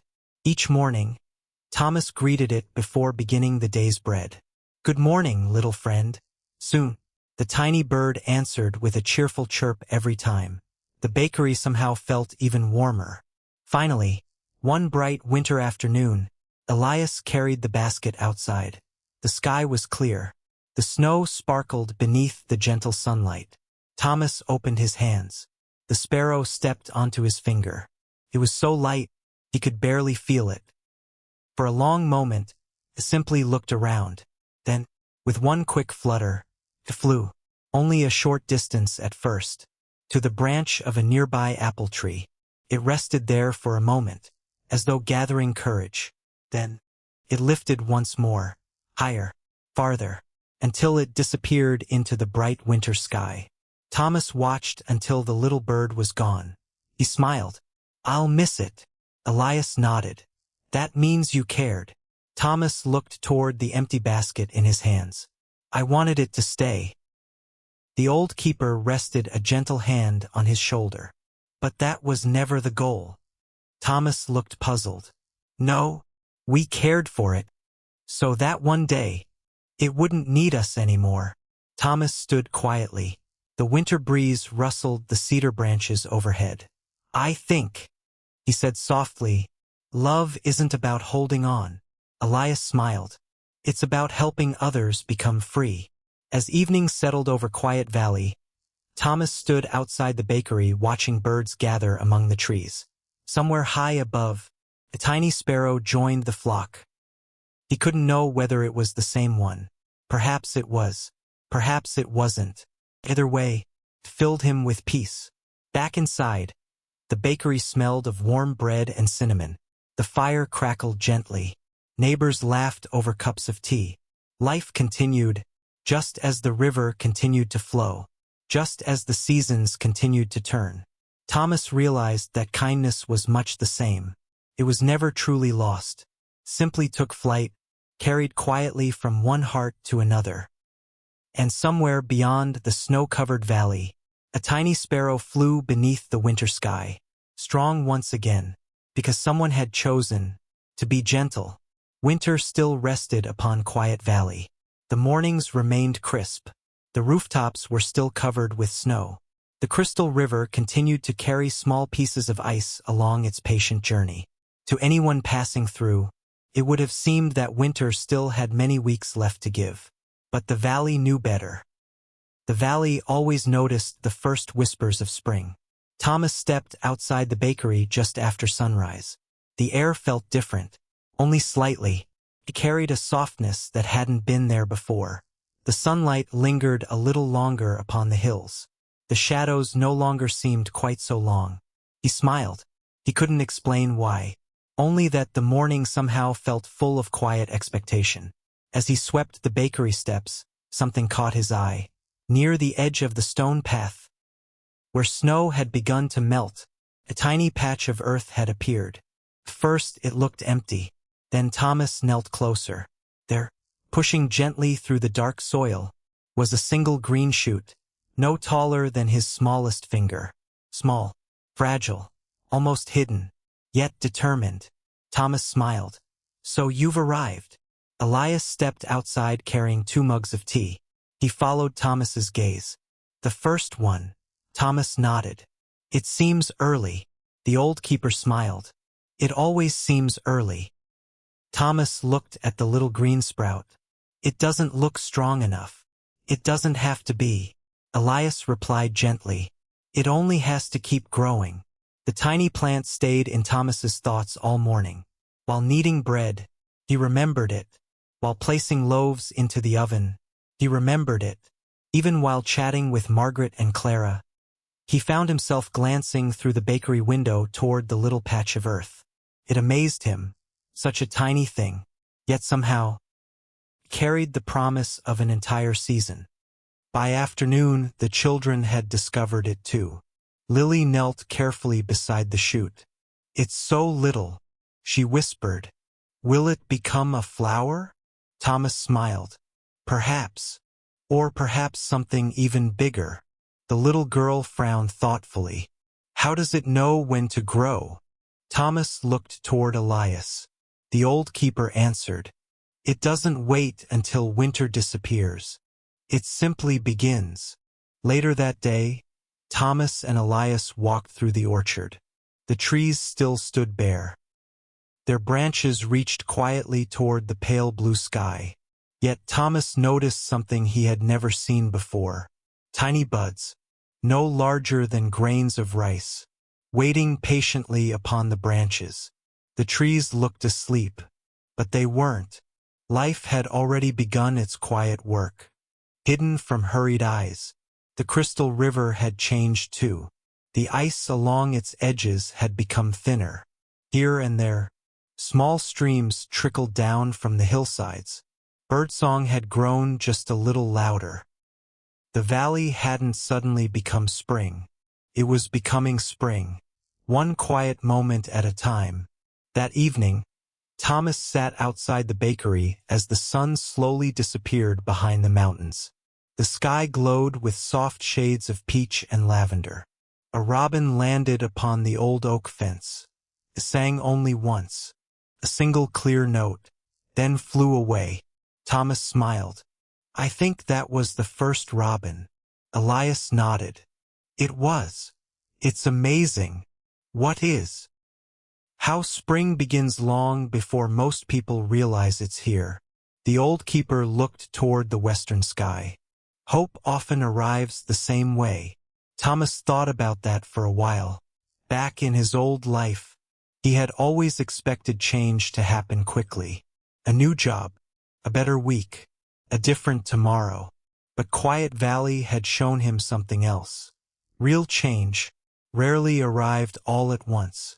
It began quietly, like a green shoot beneath melting snow, like a single bird returning home, like one peaceful morning becoming another. Before locking the bakery for the night, Thomas walked once more to the little patch beside the path. The tiny green shoot stood exactly where he had first seen it. Small, patient, brave. He knelt beside it. You've reminded me of something today, he whispered. He wasn't sure whether he was speaking to the plant or to himself. There's no need to rush. Spring always comes. The stars slowly appeared above Quiet Valley. The snow reflected their gentle light. Far away, the crystal river continued its endless song. Somewhere beneath the earth, countless other tiny shoots were quietly preparing to rise. The valley knew they were there, even if no one else could see them yet. Thomas smiled as he closed the bakery door. Tomorrow would look much like today, and yet, somewhere, everything would already be growing, little by little, quietly, patiently, just as it always had, just as it always would. Spring had not yet fully arrived. The mornings were still cool enough for Thomas to see his breath as he crossed the village square. Yet each day brought another small reminder that winter was gently loosening its grip. Snow remained only in the shadows beneath the cedar trees. The crystal river flowed wider now, carrying the last pieces of melting ice toward the valley below. The birds sang longer each morning. The sunlight lingered a little later each evening. Quiet Valley was awakening, slowly, patiently, just as it always did. One morning, after the first loaves had been placed into the oven, Elias smiled at Thomas. I have somewhere to show you. Thomas wiped the flour from his hands. Where are we going? The old keeper simply picked up a small iron key. Behind the bakery. Thomas had walked around the bakery many times, yet somehow, he had never wandered behind it. A narrow stone path curved gently around the building. Moss covered its edges. Wild ivy climbed the old stone walls. At the end of the path stood a weathered wooden gate. Its hinges creaked softly as Elias unlocked it. Beyond the gate, Thomas stopped. A forgotten garden rested quietly in the morning sunlight. Stone paths wound between empty flower beds. Old wooden trellises leaned gently beneath climbing vines that had long since fallen asleep. A tiny stone fountain stood in the center. Its basin was dry. A weathered wooden bench rested beneath an apple tree. The branches were still bare, but tiny buds had begun to appear. Everything looked peaceful, even in its neglect. It must have been beautiful, Thomas whispered. Elias smiled. It still is. It simply needs someone to notice. Thomas slowly walked through the garden. He knelt beside one of the flower beds. The soil felt cool beneath his fingertips. Healthy, rich, just waiting. Who planted all this? He asked. The first baker. Elias replied. Samuel? The old keeper nodded. He believed every bakery should have a garden. Thomas looked puzzled. For herbs? For herbs. Elias smiled. For flowers. For vegetables. And for quiet afternoons. The two men spent the morning working together. Thomas carefully pulled away old weeds. Elias repaired the wooden fence one board at a time. Neither hurried. Neither spoke very much. The gentle sounds of birdsong and rustling leaves filled the spaces between their words. Every now and then, Thomas uncovered something hidden beneath the earth. A smooth stepping stone, an old clay flower pot, the edge of a forgotten garden path. Felt less like cleaning and more like uncovering memories. Around midday, Margaret appeared carrying several small baskets. "I thought you might need these." Inside were tiny packets of seeds. Lavender, chamomile, rosemary, thyme, mint. She smiled warmly. Samuel always said the bakery should smell like bread before people entered, and flowers after they left. Thomas laughed softly. "I think I'd like that." Soon, Clara arrived with a stack of gardening books. The carpenter brought fresh timber to repair the trellises. The children eagerly volunteered to carry watering cans from the river. Even the orange tabby wandered through the garden, inspecting everyone's work before choosing the sunniest patch of earth for an afternoon nap. No one had been asked to help, yet everyone came, just as they always did. By late afternoon, the first seeds rested gently beneath the soil. Thomas covered them carefully. He patted the earth with both hands, then sat back. "Now we wait," he said. Elias nodded. "The hardest part." Thomas smiled. "It used to be." The old keeper looked toward him.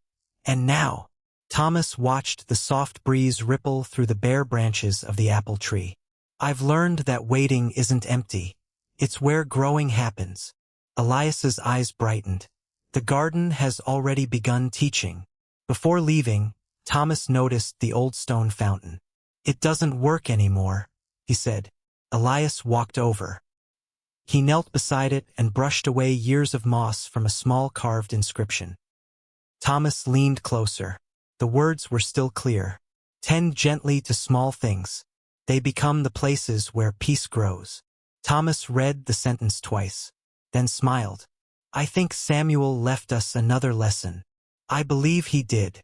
That evening, the setting sun painted the garden with warm shades of gold and amber. The empty beds no longer looked forgotten. They looked full of promise. Beneath the soil, the tiny seeds rested quietly, invisible, patient, already beginning their journey.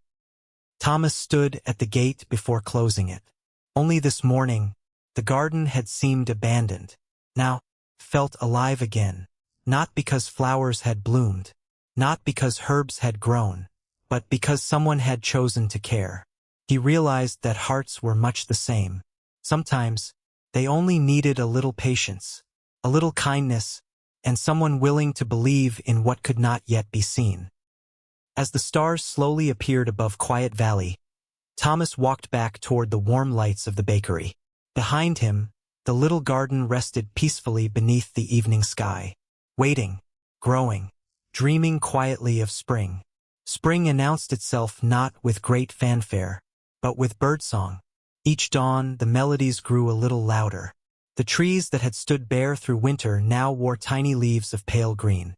Wildflowers peeked shyly through the grass beside the crystal river. The little garden behind the bakery had begun to change as well. The lavender had not yet bloomed. The rosemary remained small. But every morning, Thomas discovered another green shoot reaching toward the sun. He smiled each time. The garden was keeping its promise. One bright morning, Margaret entered the bakery carrying a woven basket filled with tiny cloth bags. Each one had been carefully tied with colored ribbon. Thomas looked curiously inside. "What are these?" "Seeds," Margaret replied. "For today." Elias smiled from across the room. "I think you'll enjoy this tradition." Thomas laughed. "I've learned that usually means I'm about to learn something."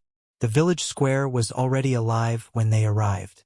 Long wooden tables had been placed beneath the great oak tree. Instead of bread, instead of fruit, instead of flowers, the tables held hundreds of tiny packets. Beans, sunflowers, tomatoes, chamomile, poppies, pumpkins, mint, lavender. Each family had brought seeds saved from the previous year's harvest. Children proudly carried little baskets almost too big for their arms. Older villagers carefully arranged jars filled with seeds collected over many seasons. Thomas looked around. It feels like a market. Elias nodded. But today, no one comes to sell. People wandered from table to table with warm smiles. A woman exchanged sunflower seeds for herbs. A young couple received strawberry seeds from an elderly gardener. The carpenter accepted pumpkin seeds in return for repairing a wheelbarrow the week before. No prices were written. No bargains were made. Everything was offered freely. Thomas watched quietly. "It's not really trading," he said. Elias smiled. "No, it's sharing tomorrow." Margaret handed Thomas a small linen pouch. Inside were tiny lavender seeds. "They're from Samuel's garden," she said softly. Thomas looked surprised. "They're still growing?" Margaret nodded. "Every year." He always shared them. "So now," she smiled warmly, "we do too." Thomas held the little pouch with great care.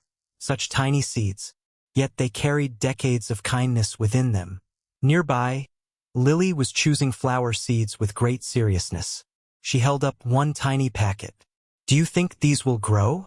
Thomas knelt beside her. "If you care for them. What if they don't?" Thomas thought for a moment. "Then we'll plant again." The little girl smiled. "So gardeners never give up?" Thomas laughed. "The good ones don't." As the afternoon warmed, the villagers gathered beneath the great oak tree. The oldest gardener in Quiet Valley stepped forward. He held a single acorn in his weathered hand. "When I was a boy," he began quietly, "my grandfather gave me one seed. He told me something I have never forgotten." The entire square grew still. He smiled. He said, "Never measure a seed by its size. Measure it by what it believes it can become." Thomas looked toward the great oak spreading its branches above them. Perhaps, two had once fit inside someone's hand. Later, everyone returned to the garden behind the bakery. Together, they planted many of the seeds that had been shared. Children dug tiny holes. Adults covered them gently with soil. Watering cans passed from hand to hand. No one rushed. There was no need. Seeds had never hurried. Yet somehow, they always arrived exactly when they were meant to. As the sun began to set, Thomas walked quietly through the newly planted garden. Rows of fresh earth stretched before him. Nothing colorful had appeared yet. No blossoms. No vegetables. Only hope, resting beneath the soil. Elias joined him. "What do you see?" Thomas smiled. "I see a garden." The old keeper looked around. "I only see dirt." Thomas laughed. "Not anymore. I've learned to look beneath the surface." Elias nodded proudly. "So you have." Before leaving, Thomas tucked a few lavender seeds into his pocket. Not to keep forever, but to plant beside the bakery steps the next morning. He wanted every visitor to be welcomed by their gentle fragrance, just as Samuel had once imagined. As twilight settled over Quiet Valley, the first stars appeared above the hills. The crystal river shimmered beneath the evening sky. Behind the bakery, a quiet garden rested beneath the cool spring air. Hidden beneath the soil, hundreds of tiny seeds had already begun their work. Thomas smiled. Kindness was much the same. You planted it without knowing exactly when it would grow. But if you kept planting, one day, the whole world became a garden. Spring had fully arrived in Quiet Valley. The apple trees behind the bakery were dressed in soft pink blossoms. Wildflowers painted the meadows with gentle splashes of yellow, blue, and white. The crystal river flowed swiftly now, carrying the last memories of winter toward the sea. The little garden behind the bakery had begun to flourish. Rows of herbs swayed gently in the morning breeze. Tiny lavender shoots reached toward the sunshine. The bakery smelled sweeter than ever before. Thomas smiled every time he opened the windows. The fragrance of fresh bread mingled with rosemary and spring air. It felt like the whole valley was baking alongside him. One bright morning, a familiar wagon rolled into the village square. It wasn't carrying flour, or vegetables, or firewood. Instead, laughter spilled from the back. Nearly a dozen children climbed down, their eyes wide with wonder as they looked around Quiet Valley. Behind them stepped a man Thomas immediately recognized. Mr. Edwin. The older baker smiled warmly. "Hello, Thomas." Thomas's face lit up. His old master from the busy town stood before him. His hair was a little grayer than before, but his smile was exactly the same. The two embraced warmly. "It's been far too long," Thomas said. "It has." Mr. Edwin looked around the peaceful village. "So, this is where you disappeared to?" Thomas laughed. "I suppose it is." The old baker smiled. "I've heard many stories about this valley. I wanted to see it for myself." The children wandered through the square in amazement. "It's so quiet," one little boy whispered. Another pointed toward the crystal river. "I've never seen water so clear." A little girl watched butterflies dancing among the flowers. "They're everywhere." Thomas smiled. "Welcome to Quiet Valley." Inside the bakery, the children gathered around the great oak table. Each wore a little linen apron that Margaret had sewn the week before. They looked wonderfully serious. Thomas placed bowls of flour before them. "Today," he said gently, "we're going to bake bread." One boy immediately asked, "How fast?" Thomas laughed. Elias smiled knowingly from the corner. Thomas answered, "As slowly as it needs." The children mixed flour and water. Some spilled more than they measured. Others accidentally dusted themselves from head to toe. One little girl sneezed, sending a cloud of flour floating into the air. Soon everyone was laughing. Even Mr. Edwin couldn't stop smiling. Thomas remembered his own first days in a bakery. He had worried about making everything perfect. These children simply enjoyed learning. Perhaps that was the better way. As they began kneading the dough, one impatient boy frowned. "My arms are tired." Thomas knelt beside him. "They're supposed to be." The boy sighed. "Can't I hurry?" Thomas shook his head gently. "The bread will know." The children looked up. "The bread knows." Thomas smiled. "It knows whether your hands were patient." Elias quietly added, "And patient hands usually make Kinder bread." The children nodded as though that made perfect sense. Perhaps, in Quiet Valley, it did. While the dough rested, Thomas led the children into the garden behind the bakery. The herbs swayed gently in the breeze. Bees hummed lazily among the blossoms. One little girl bent down to smell the lavender. "It smells peaceful," she whispered. Thomas smiled. "I think that's exactly what it smells like." Later, everyone shared a simple picnic beneath the old apple tree. Fresh bread, honey, cheese, warm soup, strawberries picked that very morning. The children talked between bites. Mr. Edwin looked toward Thomas. "You've changed." Thomas nodded. "I know." The older baker smiled kindly. "When you worked with me, you were always watching the clock." Thomas looked around the valley. "I stopped wearing one." Mr. Edwin laughed softly. "I noticed." As the afternoon came to an end, the children's loaves emerged from the oven. Some were perfectly round. Others leaned to one side. One loaf had somehow become almost square. The children stared proudly at their creations. Thomas smiled. "They're all beautiful." The impatient boy looked at his loaf. "I think," he said thoughtfully, "it tastes better because I waited." Thomas winked. "I think so too." Before leaving, Mr. Edwin pulled Thomas aside. "I worried when you left," he admitted. "I thought you were walking away from baking." Thomas shook his head. "I wasn't. I was walking toward it." The old baker looked around the warm little bakery. At Elias, at the garden, at the villagers chatting outside. Then back at Thomas. "I understand now." He placed a gentle hand on Thomas's shoulder. "You've become the baker I always hoped you'd be." Thomas felt a quiet warmth spread through his heart. Not because of the compliment, but because he finally believed it too. The wagon slowly rolled away as the sun dipped toward the mountains. The children waved excitedly from the back.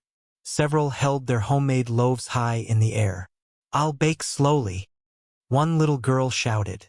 "We all will," another called. Thomas laughed and waved until the wagon disappeared beyond the hill. Elias stepped beside him. "What are you thinking?" Thomas watched the dusty road for a long moment. "I think," he said softly, "bread remembers the hands that make it, and people remember the hands that teach them." The old keeper smiled. "Exactly." As evening settled over Quiet Valley, Thomas returned to the bakery. The scent of fresh bread still lingered in the warm spring air. He realized that today he hadn't simply baked loaves. He had passed on something much greater. A lesson, a way of living, a reminder that the finest things in life could never be hurried. The great oak tree stood at the heart of Quiet Valley. Its branches stretched wide across the village square, casting gentle shade over the stone benches below. No one knew exactly how old it was.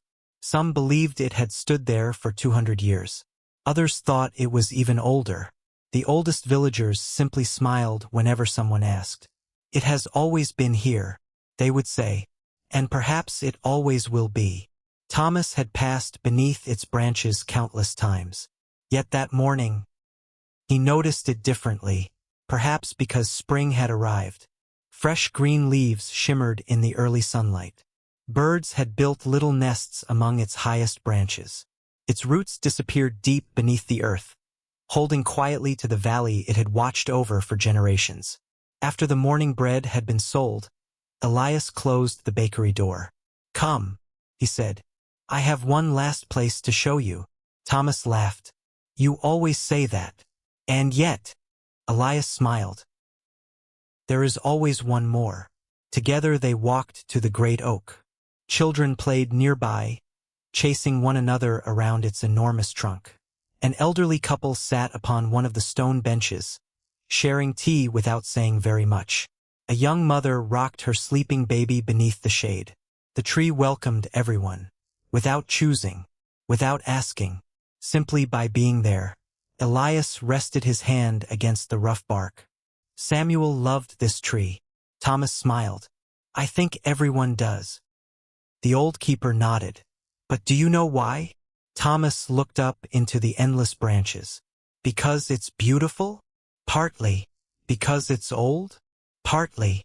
Elias smiled gently. "But that's not its greatest gift."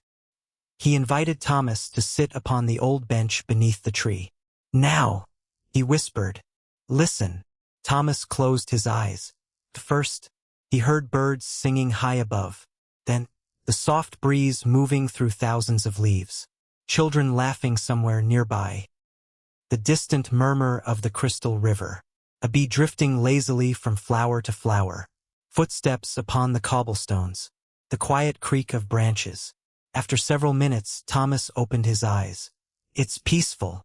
Elias nodded. "This tree has listened to all those sounds for generations. It has watched children become parents. It has watched parents become grandparents. It has watched strangers become neighbors. It has watched seasons come and go." The old keeper smiled. "And through all of it, it never rushed." Thomas gently touched the bark. It felt warm beneath the afternoon sun. "So," he asked, "what's its secret?" Elias looked toward the great canopy overhead. "The oak never tries to become the river. It never wishes it were the mountains. It never envies the flowers. It simply becomes the fullest version of an oak tree." Thomas remained very still. Those words settled quietly inside him. Just then, Lily came running across the square. She stopped beneath the tree and looked up. "Mr. Thomas." "Yes." "How does it grow so big?" Thomas smiled. He looked toward Elias, then back at Lily. "One ring at a time." She frowned thoughtfully. "You mean it doesn't grow all at once?" Thomas shook his head. "No, it grows a little each year." The little girl grinned. "Like me?" Thomas laughed. "Exactly like you." Later that afternoon, Clara joined them beneath the oak. She carried an old photograph. The edges had faded with time. She handed it to Thomas. It showed the village many years ago. Children stood beneath the very same tree. Samuel smiled beside the bakery. Even then, the oak looked almost exactly as it did today. Thomas studied the picture carefully. It's hardly changed. Clara smiled. It has. We simply didn't notice. As the sun began to set, golden light filtered through the leaves. Tiny patches of sunlight danced across the grass. The entire square seemed wrapped in warmth. Thomas leaned back against the trunk.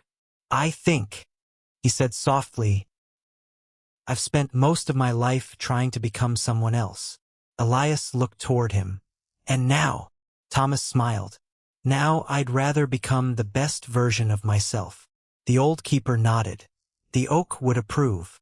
Before returning to the bakery, Thomas noticed something carved into one of the old stone benches beneath the tree.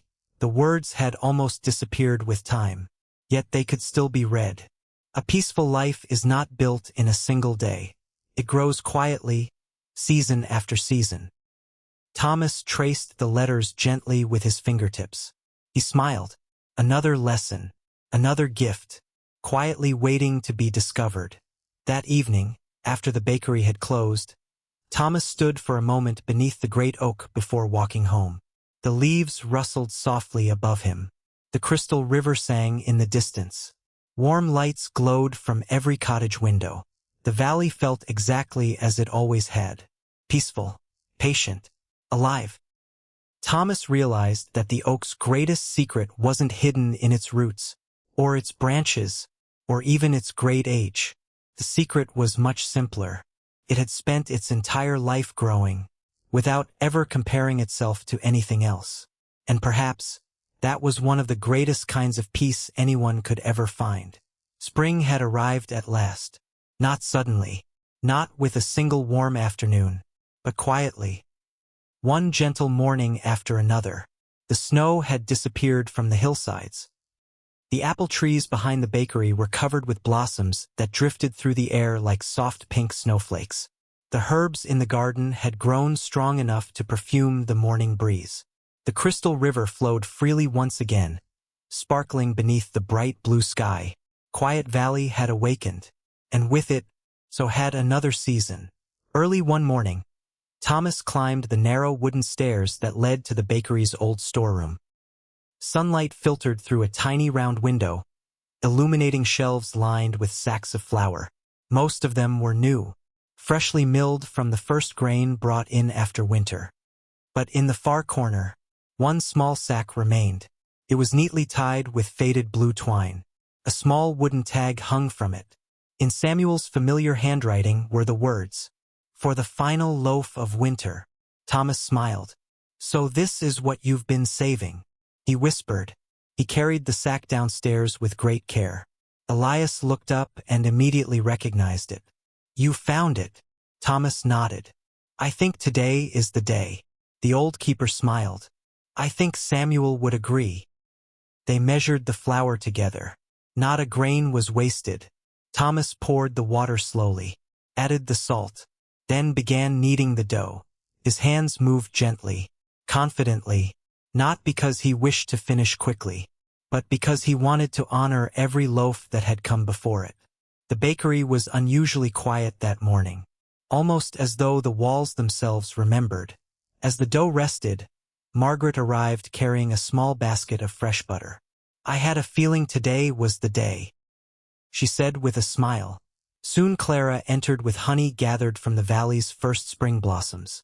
The carpenter brought a new wooden breadboard he had carved during the winter. One by one, the villagers arrived. No invitations had been sent. Yet somehow, everyone knew. When the loaf was finally placed into the stone oven, no one rushed to watch it. Instead, they sat together beneath the apple tree in the garden behind the bakery. The blossoms drifted gently around them. Children chased butterflies through the grass. The orange tabby cat slept peacefully on the warm stone path. Someone poured tea. Someone else quietly hummed an old melody. Thomas looked around. "This feels like a celebration." Elias smiled. "It is. What are we celebrating?" The old keeper looked toward the bakery. "That winter carried us safely into spring. After a little while, The familiar aroma of baking bread floated through the open window. Warm, comforting, timeless. Thomas closed his eyes. He had smelled fresh bread thousands of times. Yet today, it somehow felt different. Perhaps because he understood that every loaf marked the passing of another day, another season, another chapter of life. When the loaf was ready, Thomas carefully carried it outside. Its golden crust glowed in the afternoon sunlight. Steam curled gently into the spring air. For a long moment, no one spoke. Then Elias quietly broke the loaf in half. Not with a knife, with his hands. Just as Samuel always had. He handed the first piece to Thomas. "You've earned this." Thomas accepted it with quiet gratitude. The bread was simple, warm, perfect. The loaf was shared among everyone gathered in the garden. No piece was large, yet everyone seemed completely satisfied. Lily smiled as she spread honey across her slice. Margaret laughed softly while sharing butter with Clara. The carpenter declared it the finest loaf of the year. Thomas smiled. "I think that's because it's the last loaf of winter." Elias nodded. "Every ending has a flavor of its own." As the afternoon faded into evening, Thomas carried the empty flour sack back upstairs. He folded it carefully and placed it beside Samuel's wooden box. He did not throw it away. Some things deserved to be remembered. Before closing the storeroom door, he noticed another empty shelf waiting quietly nearby. "What belongs there?" he asked. Elias smiled. "Whatever tradition you begin." Thomas looked at the empty space for a long moment. He realized something. The bakery no longer belonged only to the past. Its future was slowly becoming his to shape, not by changing everything, but by adding one quiet kindness at a time. That evening, the villagers gathered beside the crystal river. The setting sun painted the water with gold and amber. Apple blossoms floated gently downstream. Thomas watched them drift away, not with sadness, but with gratitude. Winter had ended. Its work was complete. It had taught patience, stillness, hope. Now, spring would teach something new. As darkness settled over Quiet Valley, Thomas locked the bakery door and looked once more at the peaceful garden behind it. Fresh herbs swayed gently in the evening breeze. The apple tree stood in full bloom. Birdsong slowly faded into the quiet chorus of the night. He smiled. Every season had left him a gift, and every gift had prepared him for the next. Sometimes, the most beautiful way to honor the past was simply to welcome what came next with an open heart. Full year had passed since Thomas first crossed the old stone bridge. Spring had returned to Quiet Valley. The apple trees behind the bakery stood covered in blossoms once more. The little garden overflowed with lavender, rosemary, thyme, and wildflowers. The crystal river sparkled beneath the warm morning sun, just as it had on the day Thomas first arrived. Yet everything had changed. Not the valley. Thomas. He awoke before sunrise, as he always did. The cottage was quiet. Birdsong drifted softly through the open window. A gentle breeze carried the fragrance of blossoms into the room. Thomas dressed slowly and stepped outside. The first rays of sunlight touched the hills beyond the village. Golden light spread across the rooftops. The river shimmered. The great oak tree welcomed another morning. Thomas smiled. Exactly 1 year ago, he had arrived carrying nothing but a tired heart and a suitcase. Today, he carried peace. When he reached the bakery, he found the door already open. Inside, Elias stood beside the old stone oven. The fire had already been lit. Warmth filled the room. "Good morning." Thomas smiled. "You beat me here," the old keeper chuckled. "Only by a few moments." They prepared the dough together, just as they had done countless mornings before. Neither hurried. Neither needed many words. The rhythm of flour, water, and patient hands had become its own conversation. As the first loaves baked, the bakery door opened again. Margaret entered carrying fresh butter. Clara followed with a basket of spring flowers. The carpenter brought a beautifully carved wooden sign. Soon the children arrived. Lily was taller now. The orange tabby cat marched proudly through the doorway as though he owned the bakery. One by one, the villagers gathered. Thomas looked around in surprise. "What's happening?" Margaret smiled. "We're celebrating." "What?" "The day you became one of us." The bakery filled with laughter. Fresh bread. Tea. Music. Stories. The scent of rosemary drifted in from the garden. Children played beneath the apple tree. Butterflies danced among the blossoms. It wasn't a grand festival. There were no banners, no speeches, only neighbors sharing a beautiful day together. Thomas realized those were often the best celebrations. Later that afternoon, Elias quietly asked Thomas to walk with him. Together they crossed the garden, passed beneath the apple tree, and stopped beside the crystal river. The water flowed gently beneath the old stone bridge, exactly where their journey had begun.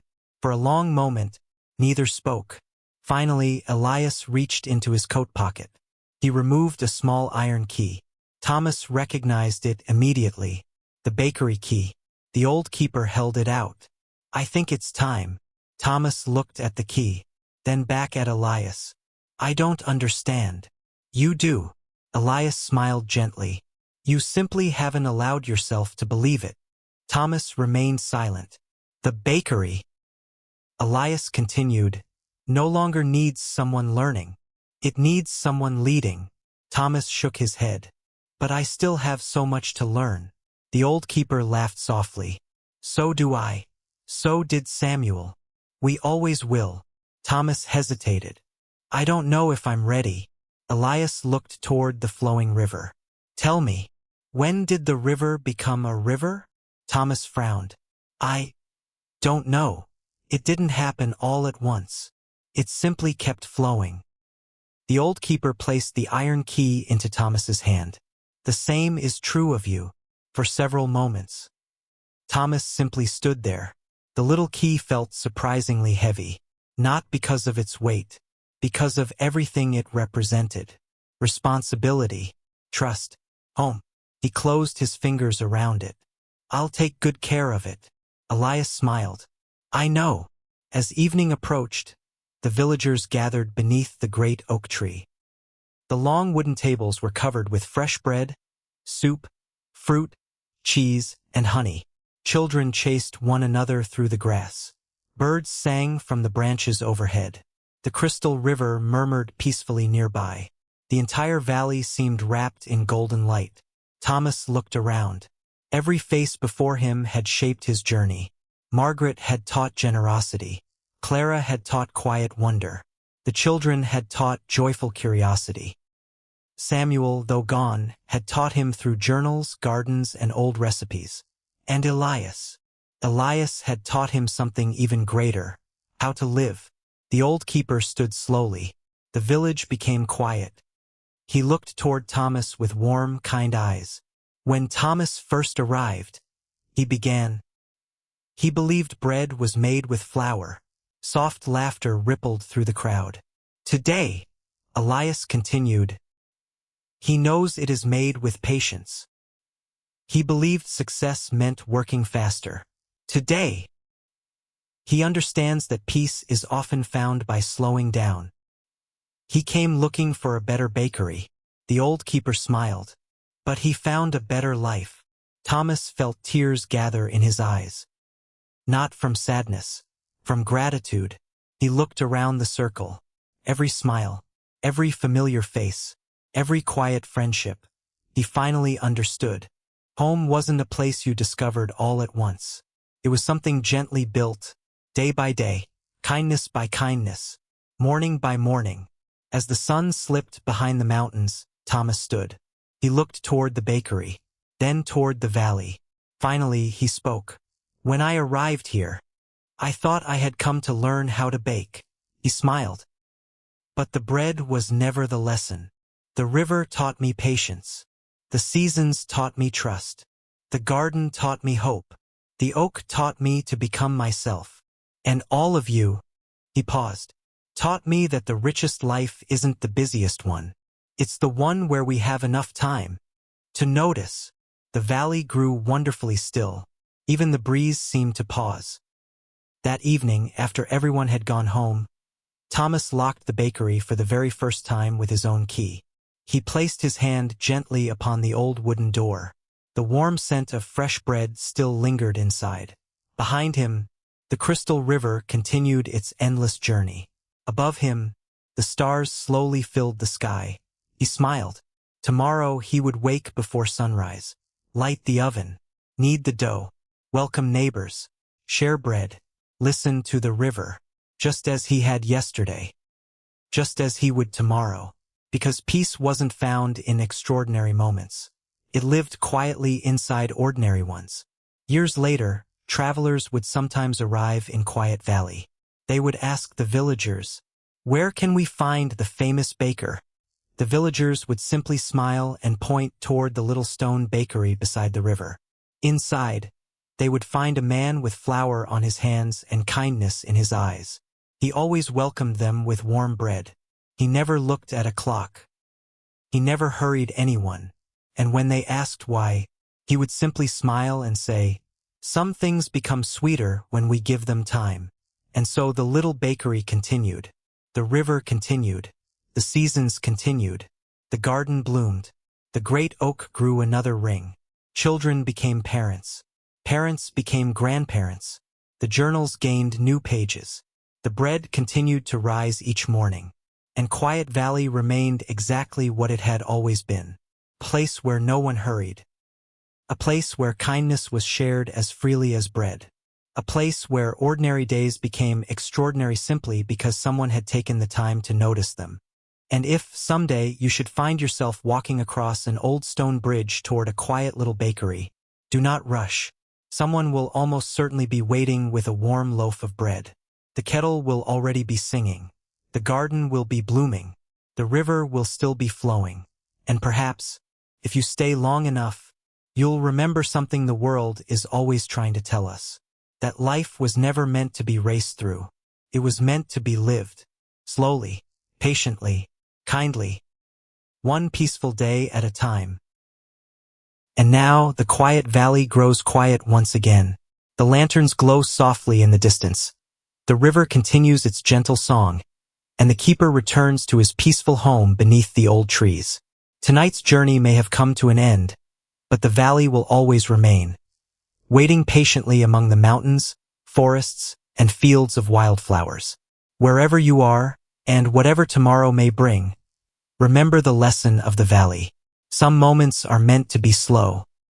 Some paths are meant to be wandered, and some places stay with us long after we leave them. Thank you for spending this quiet evening here. If you enjoyed this story, consider leaving a like and subscribing to Noctilin for more peaceful journeys, calming tales, and stories created to help you rest. Until we meet again, may your night be peaceful, your dreams be gentle, and may the quiet valley welcome you whenever you need a place to slow down.